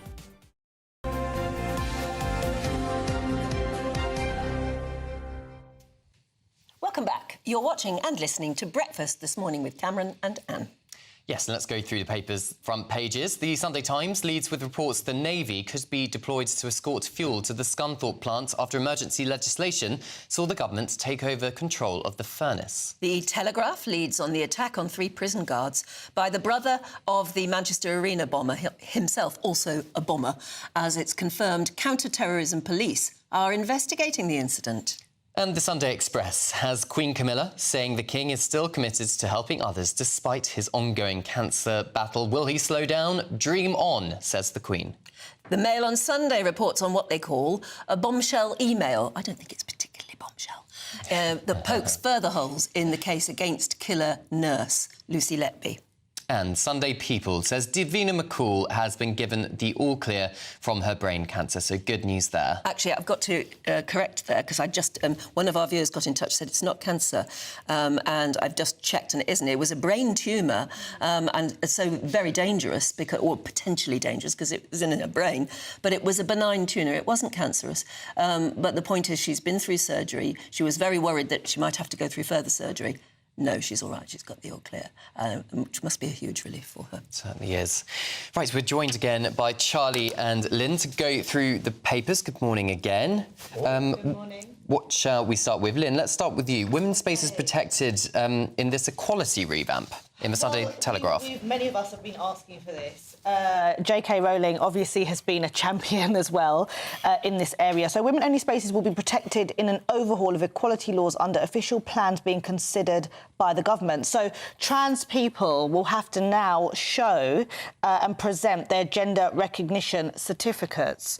So before a trans woman, for example, could actually self-ID and just pop along to the women's bathrooms, and that will not be the case anymore. But I don't know how they'll police this. Yes, exactly. Who's going to be at the toilets? Who do you report to? This is it. So it sounds good, and maybe it's more of a PR thing to appease people like myself who have recently seen trans women with still all the male parts looking very much so like men in changing rooms at gyms. So I think this is maybe more of a message to say society is no longer going to stand for this culture. You can see that working in gyms, clubs or anything like that, but just in your average loo in a train station shop or something. Train station. Yeah. Who are you going to report to and say, actually, I really am trans and this is my It's going to be almost in, but yeah, can you get your bits out? Can we have a look? Yeah. Who's going to do that? Exactly. Yeah, and then anyway, if somebody makes a complaint, then is it the manager who's going to have to intervene? The police? Like, what's going to go on there? It just seems so. I don't it seems know a bit if these people far-fetched. walk around with these recognition cards as well. But it is a start, isn't it? It is a start. OK, right. Now, what should we move on to next, Charlie? Oh, this awful attack on the jail guards, on the prison guards. I mean, we've been talking about it all morning, and everybody's reaction is the same. How on earth did this happen? How was a jihadist, a terrorist, allowed to cook his own supper or something with boiling hot oil and throw it at the guards. Yeah, exactly. And obviously, it's front page of a couple of papers, I think. But also, people waking up to that story in huge shock, including, Robert Jenrick, Shadow Justice Secretary, who is it seems to be everywhere at the minute. He is calling for an inquiry as to what's happened. Rightly so. I think lots of people will be asking that question: how is someone that's banged up for some of the offences that this vile character has caused has been able to access that equipment, that's been able to throw cooking oil over 3 prison guards, it's been able to find some sort of artefact to sort of, try and stab another. I mean, it's beggars belief. If you're in prison, you should be detained. You shouldn't have a free run of the place to go and do what you like, by the sounds of things. So, of course, people will be up in arms, and rightly so. Sorry, go on. I was going to say, talking about up in arms, this next story about Prince Harry and Meghan is going to get our viewers up in arms. What's happened? Yes. Well, do we have that letter, which we were talking about in the break, of... Yes, so Meghan basically has been written a letter thanking her for publicising something, and she is addressed as Your Royal Highness. Now, Meghan and Harry should no longer use the Your Royal Highness or Their Royal Highness titles, because when they stood back as working members of the royal family, they agreed that they would no longer use those titles. And yet Meghan is now publicising that on her Instagram story. So I think that may get a few royal watchers a little bit upset. She's always wanted to be a little princess, hasn't she? But she doesn't want to do the work or uphold her behaviour in a way that would be deemed as appropriate as being Your Royal Highness. So, Meghan, you can't have the best of both. Well, yeah, and what's happened with Prince Harry, who brought the children something back when he came back from Ukraine? What did he bring? Some vanilla cake with some frosting, by the looks of things. Yes. Yeah, how did he get that through customs? To be fair to Prince Harry, he was in Ukraine to support veterans through his work with the Invictus Games Paralympic-style competition to support wounded veterans. Yes. So that's why he was in Ukraine. But I think he did a couple of community visits as well. Here we are. So this is these are the ladies in Ukraine who we bought the sweet treats from to bring back to Prince Archie and Princess Lilibet in California. Though, so it was lovely, yes. But, of course, the Royal Highness thing is probably going to annoy a few people. Quite right, too. Well, I mean, there are people, lots of people get annoyed if you just mention their names. So I don't know what it is. It's they don't get it. They don't get why we're upset about them. And some people are very, very upset about anything they do. Absolutely. Reportedly a bit of a clash as to whether Meghan should be using Archie and Lilibet to promote her own Instagram and whether Harry is happy with that point or not. Rumours. We'll see. Really? Interesting. OK. Well, we'll have to leave it there so you can relax. Thank you so much, Lynn and Charlie. Right, shall we catch up with the weather?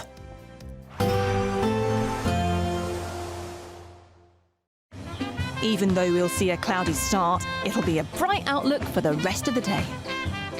Boxed Solar, sponsors of weather on GB News. Good morning. Welcome to your latest GB News weather from the Met Office. Quite a bright start out there for many of us this morning, but the changeable conditions are very much on the way for all of us as we head through this week. Some showers are affecting western areas through the rest of this morning, but generally the further east you are, it will be staying a little bit drier. Plenty of sunny spells to start the day. Northern Ireland, much of Scotland as well, seeing some sunshine, but those blustery showers still feeding in across the northwest as we go through Sunday afternoon.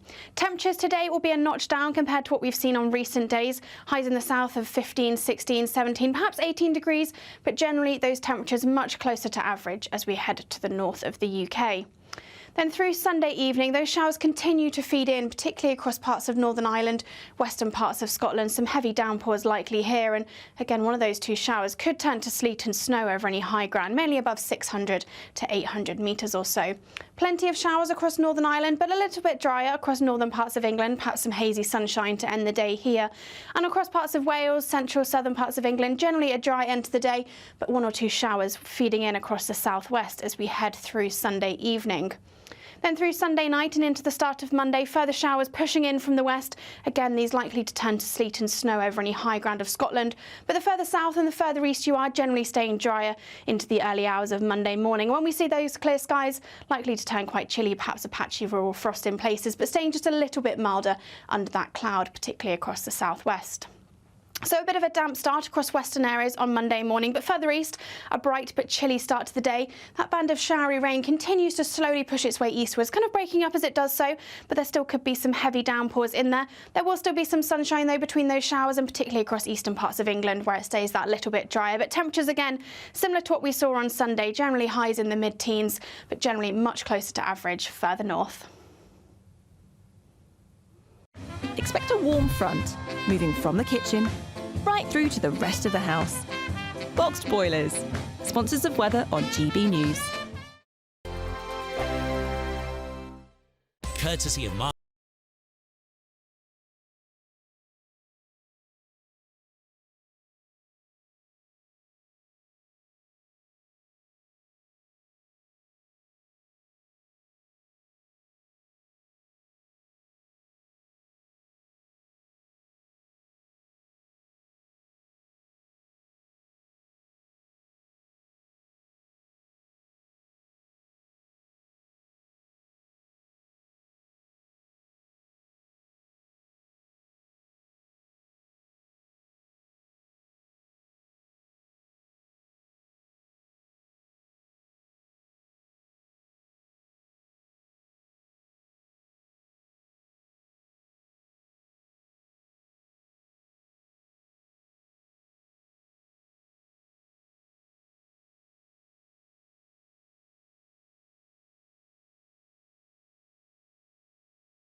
GB News Breakfast, every day from 6 a.m.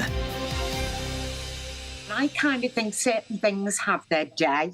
I mean, if you look at anything from Friends to The Sopranos to even Shameless, that I was in for 10 years, how many people really liked the last series as much as, say, the first, second or third? Yeah. Things kind of die off, and I think you should leave them where they are. But people could say that about a lot of the housemates here. Some people have had their day and then they're all in the house because people are just desperate to sort of try and get even more fame. Bruce Devlin, what do you make of it? What do you think of this current lineup as well? The guy from Love Island is really interesting because his brother had testicular cancer and he did a testicular cancer examination on this morning, and that kind of had the Jade Goody effect about people testing for cancer. And I just kind of think with things like Chris Hoy and stuff like that, that's a really positive aspect. I think Big Brother still has its place. And you see it's gone from ITVX to ITV1, so there still is an appetite for it. I don't think the lineup is too bad, although I don't like that Jojo Siwa. I find her quite aggravating, but I'm prepared to give her the benefit of the doubt. I'm sure she says lovely things about me. I don't think she will after she just had that. It's seen as a social experiment, and I think, like with anything, whether it's Love Island or SAS, what happens is people get to know the game. And I think things like this become a lot more contrived because you've seen so many of them. Yeah. You know exactly how it plays out. That's a really good point, Bruce, because where's the entertainment in it when you know people are playing the system? I was just away to say, I agree with Tina that originally it was a social experiment, but then should it not have been stopped after the first one? The People's Channel.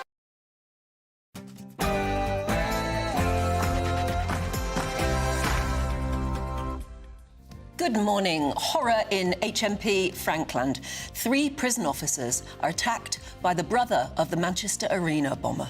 Counter-terrorism police are now investigating the attack at one of Britain's highest security prisons. There's outrage. Questions are now arising over the safety of Britain's prisons in the face of Islamic extremism. Well, there had been concerns raised about this very prison just a week ago, about Islamist prisoners roaming the corridors with impunity. Today's legislation will help ensure that we can retain that steelmaking capability here in the UK, both now and for years to come. British Steel lives to see another day. For now, emergency legislation is passed to keep Scunthorpe's blast furnaces burning, but the Conservatives say the crisis is not over yet. A legendary locomotive that's run out of steam. The Green Knight locomotive may have basked in the glory of Olympic success and nationwide acclaim once upon a time, but it's now in desperate need of repair. And it's Palm Sunday, meaning Christians around the world are remembering Jesus Christ's final journey into Jerusalem. It's also the boat race day. The Oxford and Cambridge rowers are gearing up for today's boat race in the Thames, but could concern for the water quality risk a really bad case of so-called Thames tummy. It's one of the most oldest and famous races in the world, but this year's race before the first stroke has entered controversy with 3 Cambridge rowers banned and concerns from organisers around the water quality of the Thames. It will be feeling much cooler for many of us today, with sunny spells and showers on the way for most of us. Join me later for the full forecast with all the details. It's just gone 9 o'clock. I'm Anne Diamond. And I'm Cameron Walker, and this is GB News Breakfast.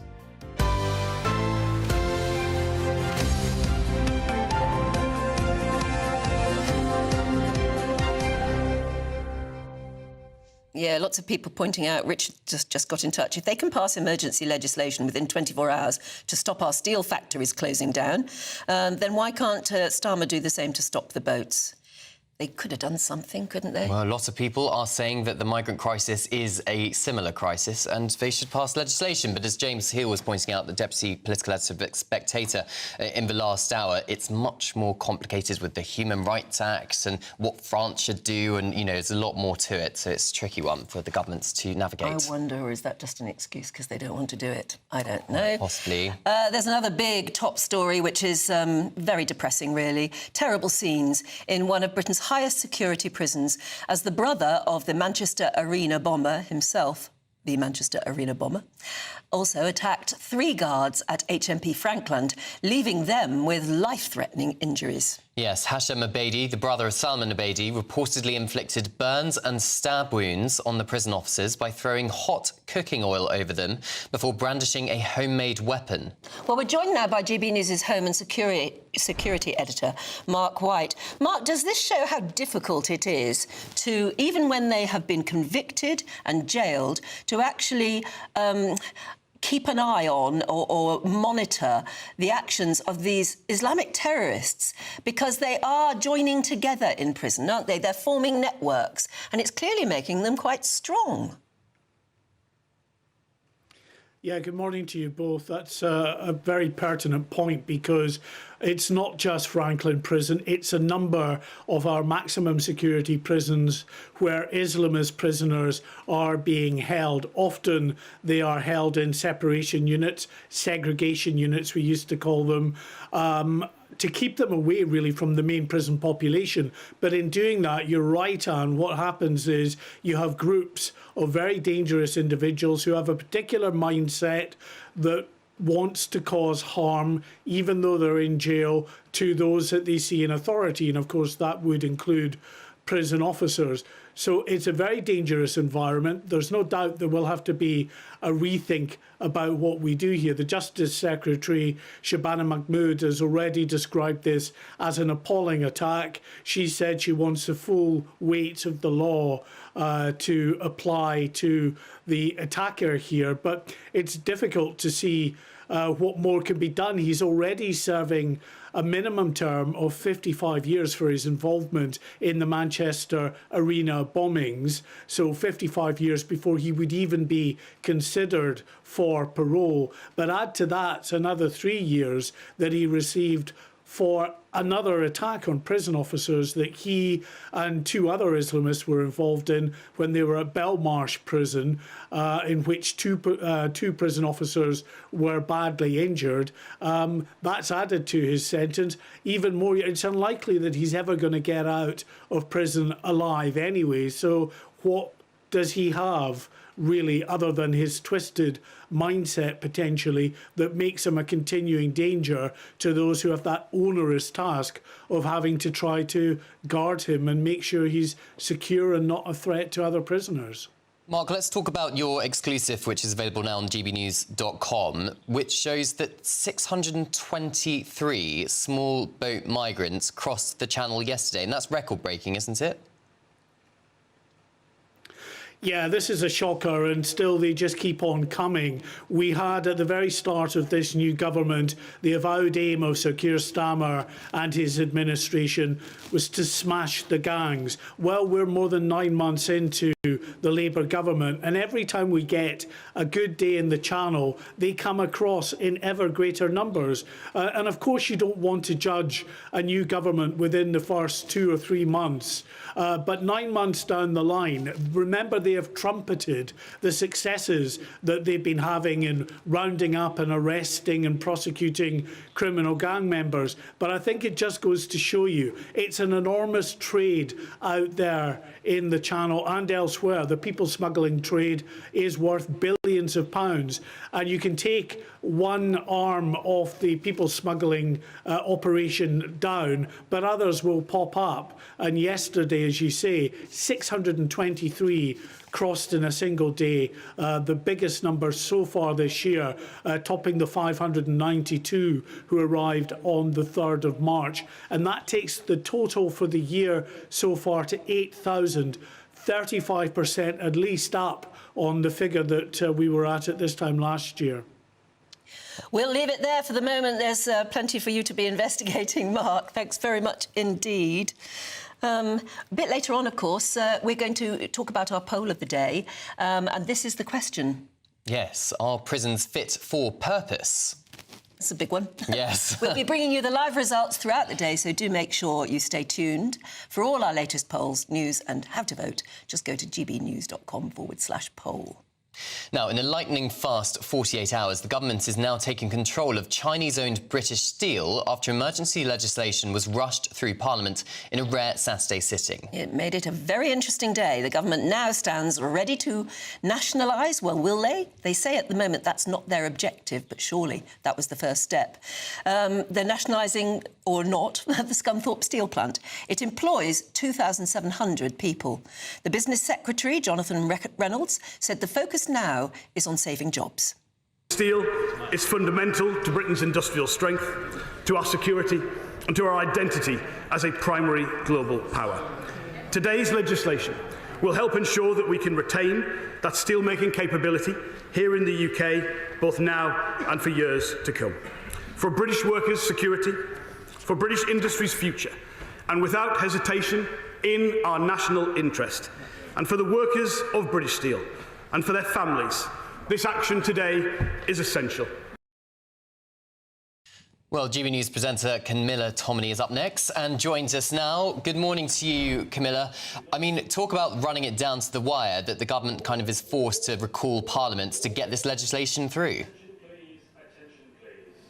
Well, precisely, Cameron, and that was the criticism made by Kemi Badenoch and other Tories. However, if you look back at the history of this plant, you could blame both sides for not adequately managing the future of British Steel. Yesterday's scenes in the House of Commons did beg the question, why on earth was Jingyi allowed to come in the first place?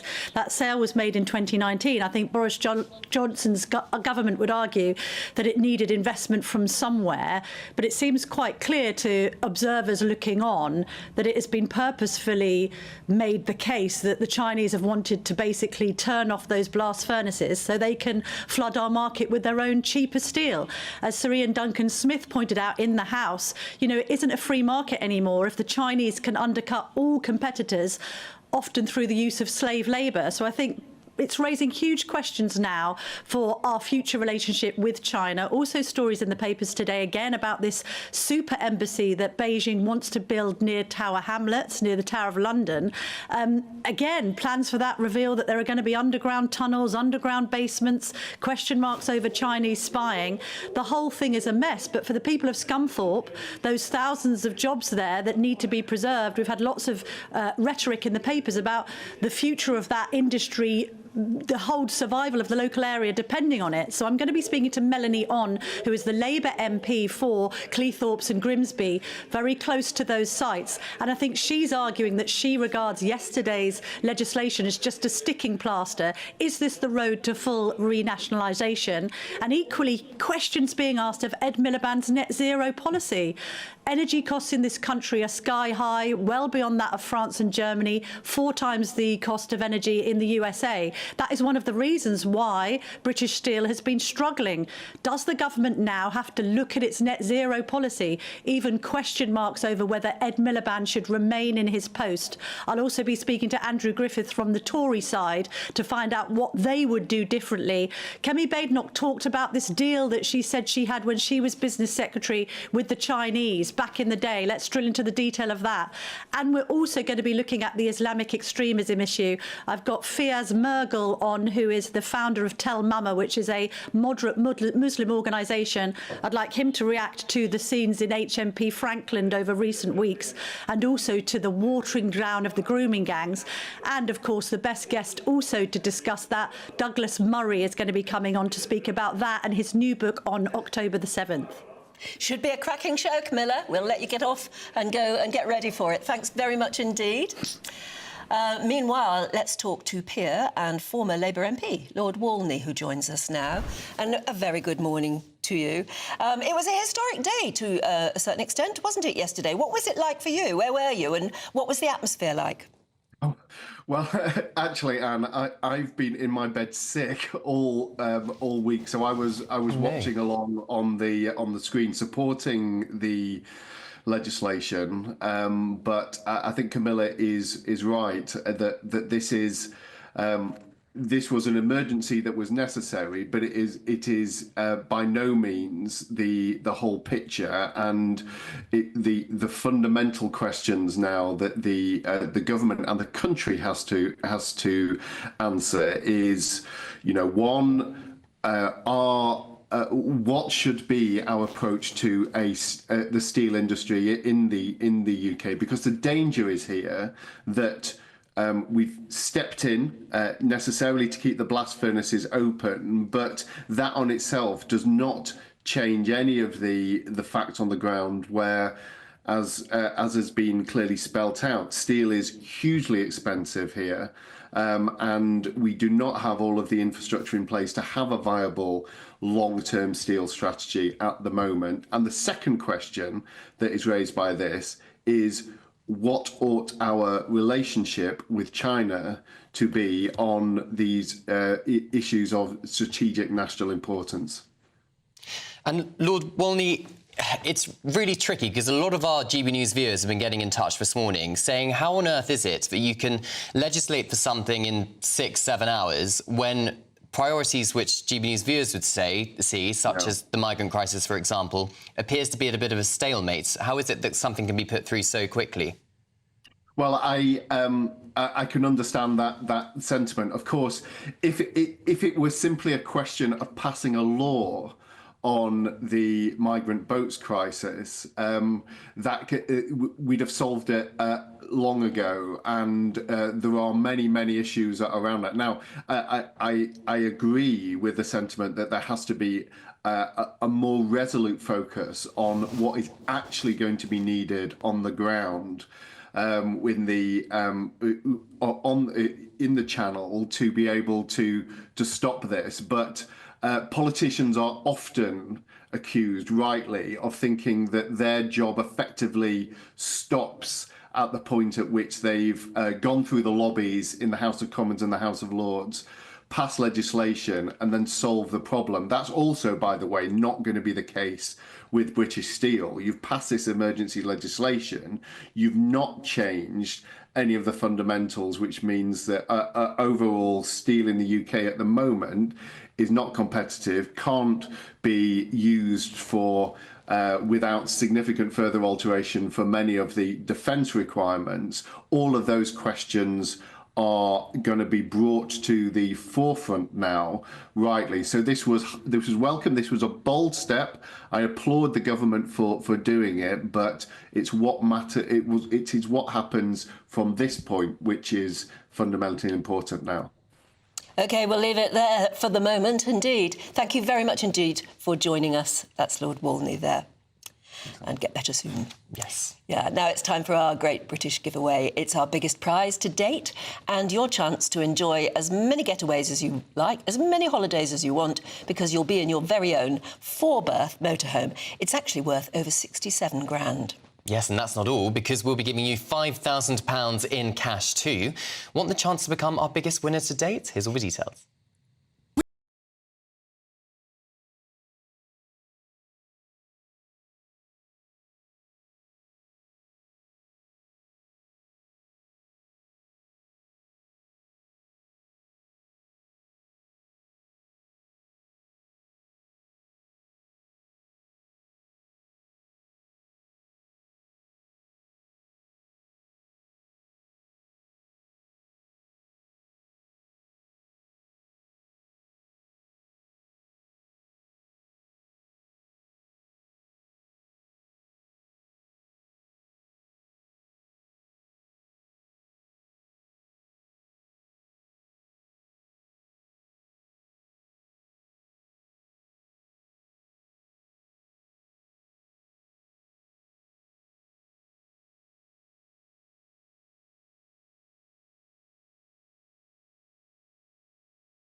Best of luck with that. And still to come, rowers are gathering on the River Thames ahead of today's boat race. Jack Carson is there for us. Hi, Jack.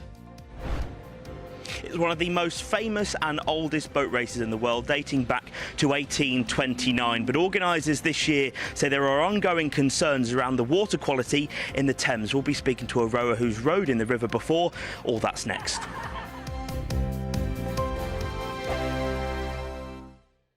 Good Afternoon Britain isn't just about us. The wonderful thing about this programme is it's about everyone watching. It's an interactive programme. Well, there absolutely is something to see here, and we're going to be talking about it more. Whether it's breaking royal news, please bring us up to date, or indeed a particularly punchy speech in the House of Commons. Very, very curious. We bring it to you live, and then we bring you live reaction as well. That's Good Afternoon Britain, weekdays from midday. Only on GB News, the People's Channel, Britain's news channel. The royal family is an enduring symbol of tradition, unity and pride for Britain. At GB News, we celebrate what makes this country great. In our new royal newsletter series, you can join me, Cameron Walker, for Inside the Palace, an exclusive look every week that takes you beyond the gates and brings you the very latest from those at the heart of the monarchy. Never miss a royal moment again. Sign up now. Go to gbnews.com/royal newsletter and get the latest straight to your inbox. It's Patrick Christie's Tonight, and here we do things differently. It's explaining the absolute madness of this, doesn't it? It's explosive. I mean, this is very good. It's lively. 850. Your government sat there, Sean, and it did nothing. It's controversial. And the Middle East has been in turmoil since before I was born. It's everything you need to kickstart your evening. Everyone's had their Weetabix tonight. I love to see it. That's Patrick Christie's Tonight, weeknights from 9 p.m. Only on GB News, the People's Channel, Britain's news channel. Mornings don't have to be tiresome, especially if you have the right company. Wake up to news as it happens, opinion and debate, and of course, a little bit of entertainment too. Because when the kettle's on, we're on. That's Breakfast on GB News, a show worth waking up for. Every morning from 6 a.m. Only on the People's Channel, Britain's news channel. We'll spread the news, you spread the word. If you want your news to be straight talking, This is a nightmare for the Conservatives again. down to earth, It's not just Nottingham where this is happening, is it? and most importantly, honest, Hard-working, middle-class taxpayers, they'll get the book thrown at them. then catch me, Martin Daubney, Monday to Friday, 3 till 6 p.m. on GB News, Britain's news channel. In the GB newsroom, we bring you the news as it happens. With our team of dedicated journalists across the UK, We're ready to keep you up to date with what's happening every half an hour, every single day. Bulletins here on GB News, the People's Channel, Britain's news channel. This is Britain's Newsroom, where your voice matters. It's just astonishing. With expert analysis and honest opinion, we don't just keep you informed. We bring you unique perspectives you won't see anywhere else. Can't argue with any of that. When the news happens, it happens here. On Britain's Newsroom, weekdays from 9:30 a.m. Only on GB News.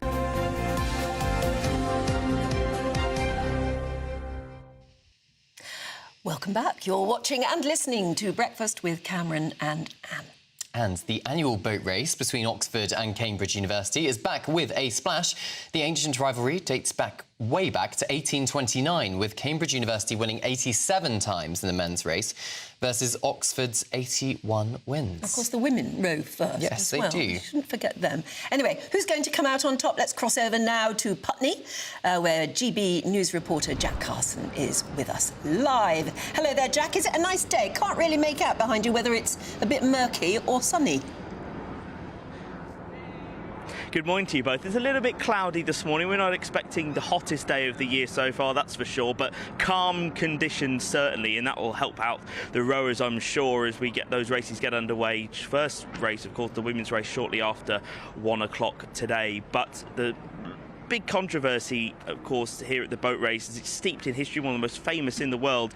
The controversies are that 3 rowers already, before the first stroke, have been disqualified from this year's race over concerns that they weren't doing a degree, they were doing a diploma at Cambridge, and so Oxford had a decision upheld by an independent panel to have those rowers removed, but also ongoing concerns from boat race organisers around the level of E. coli bacteria in the Thames. Let's speak to Dr. Eleanor Warren, who joins us this morning. She's a rower for the Putney Town Rowing Club. You've rowed in this river before.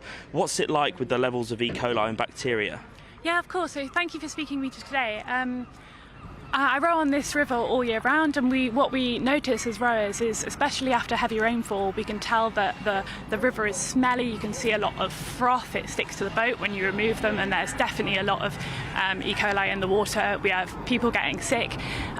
So for the past 5 weeks, we've teamed up with River Action to test the quality of the water around the boat race, and we've been disappointed to find that even in this month where there's been very, very low rainfall, we've even then seen that the water quality, like 29.5% of the results have been unsafe for swimming. So even when the rainfall isn't overflowing the infrastructure, we're still getting disappointing levels of E. coli in the river. So this is bad for all river users, recreational users, even people who walk their dogs and their dogs paddle into the river. So it needs to be fixed. Now, Thames Water say that they're not funded to make this safe for bathing water, as they usually would maybe with other areas. But is that a concern still, that the cox gets thrown in traditionally at the finish line? So there's still concerns, even though Thames Water say they're not funded to clean this river to make it bathing quality, there's still concerns. Absolutely, yeah. I would say whoever wins today, Oxford or Cambridge, please don't throw your cocks in the water. They will not be happy tomorrow morning if you've done that. Yeah, like nobody wants to live in a city where they've got a polluted river. All the river users, all the members of the public want to enjoy the river. Yeah, so it would be great if it would be clean. All right, Dr. Eleanor Warren, thank you so much for joining us this morning and giving us that perspective. So while there are those ongoing concerns around river quality this morning, it's certainly still set to be a fantastically competitive race action this afternoon. Of course, Oxford looking to come back against Cambridge's top form, both in the women's and the men's race. They do hold the advantage. Yeah, have a lovely afternoon. It's fascinating watching the boat race from the side of the river. Yes, Absolutely. very jealous. Even if the river's smelly. That was very nasty to hear, wasn't it? There's some lovely pubs on the river, though, so I'm sure Jack will be fine.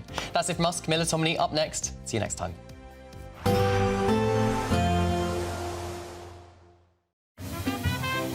Heavy showers first thing will be followed by a warm, cosy day. Boxed boilers. Sponsors of weather on GB News.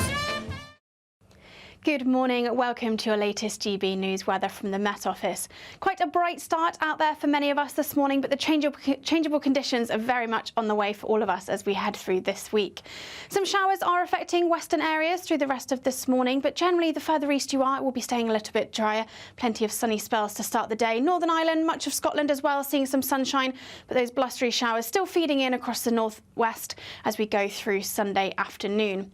Temperatures today will be a notch down compared to what we've seen on recent days. Highs in the south of 15, 16, 17, perhaps 18 degrees, but generally those temperatures much closer to average as we head to the north of the UK. Then through Sunday evening, those showers continue to feed in, particularly across parts of Northern Ireland, western parts of Scotland. Some heavy downpours likely here, and again, one of those two showers could turn to sleet and snow over any high ground, mainly above 600 to 800 metres or so. Plenty of showers across Northern Ireland, but a little bit drier across northern parts of England, perhaps some hazy sunshine to end the day here. And across parts of Wales, central, southern parts of England,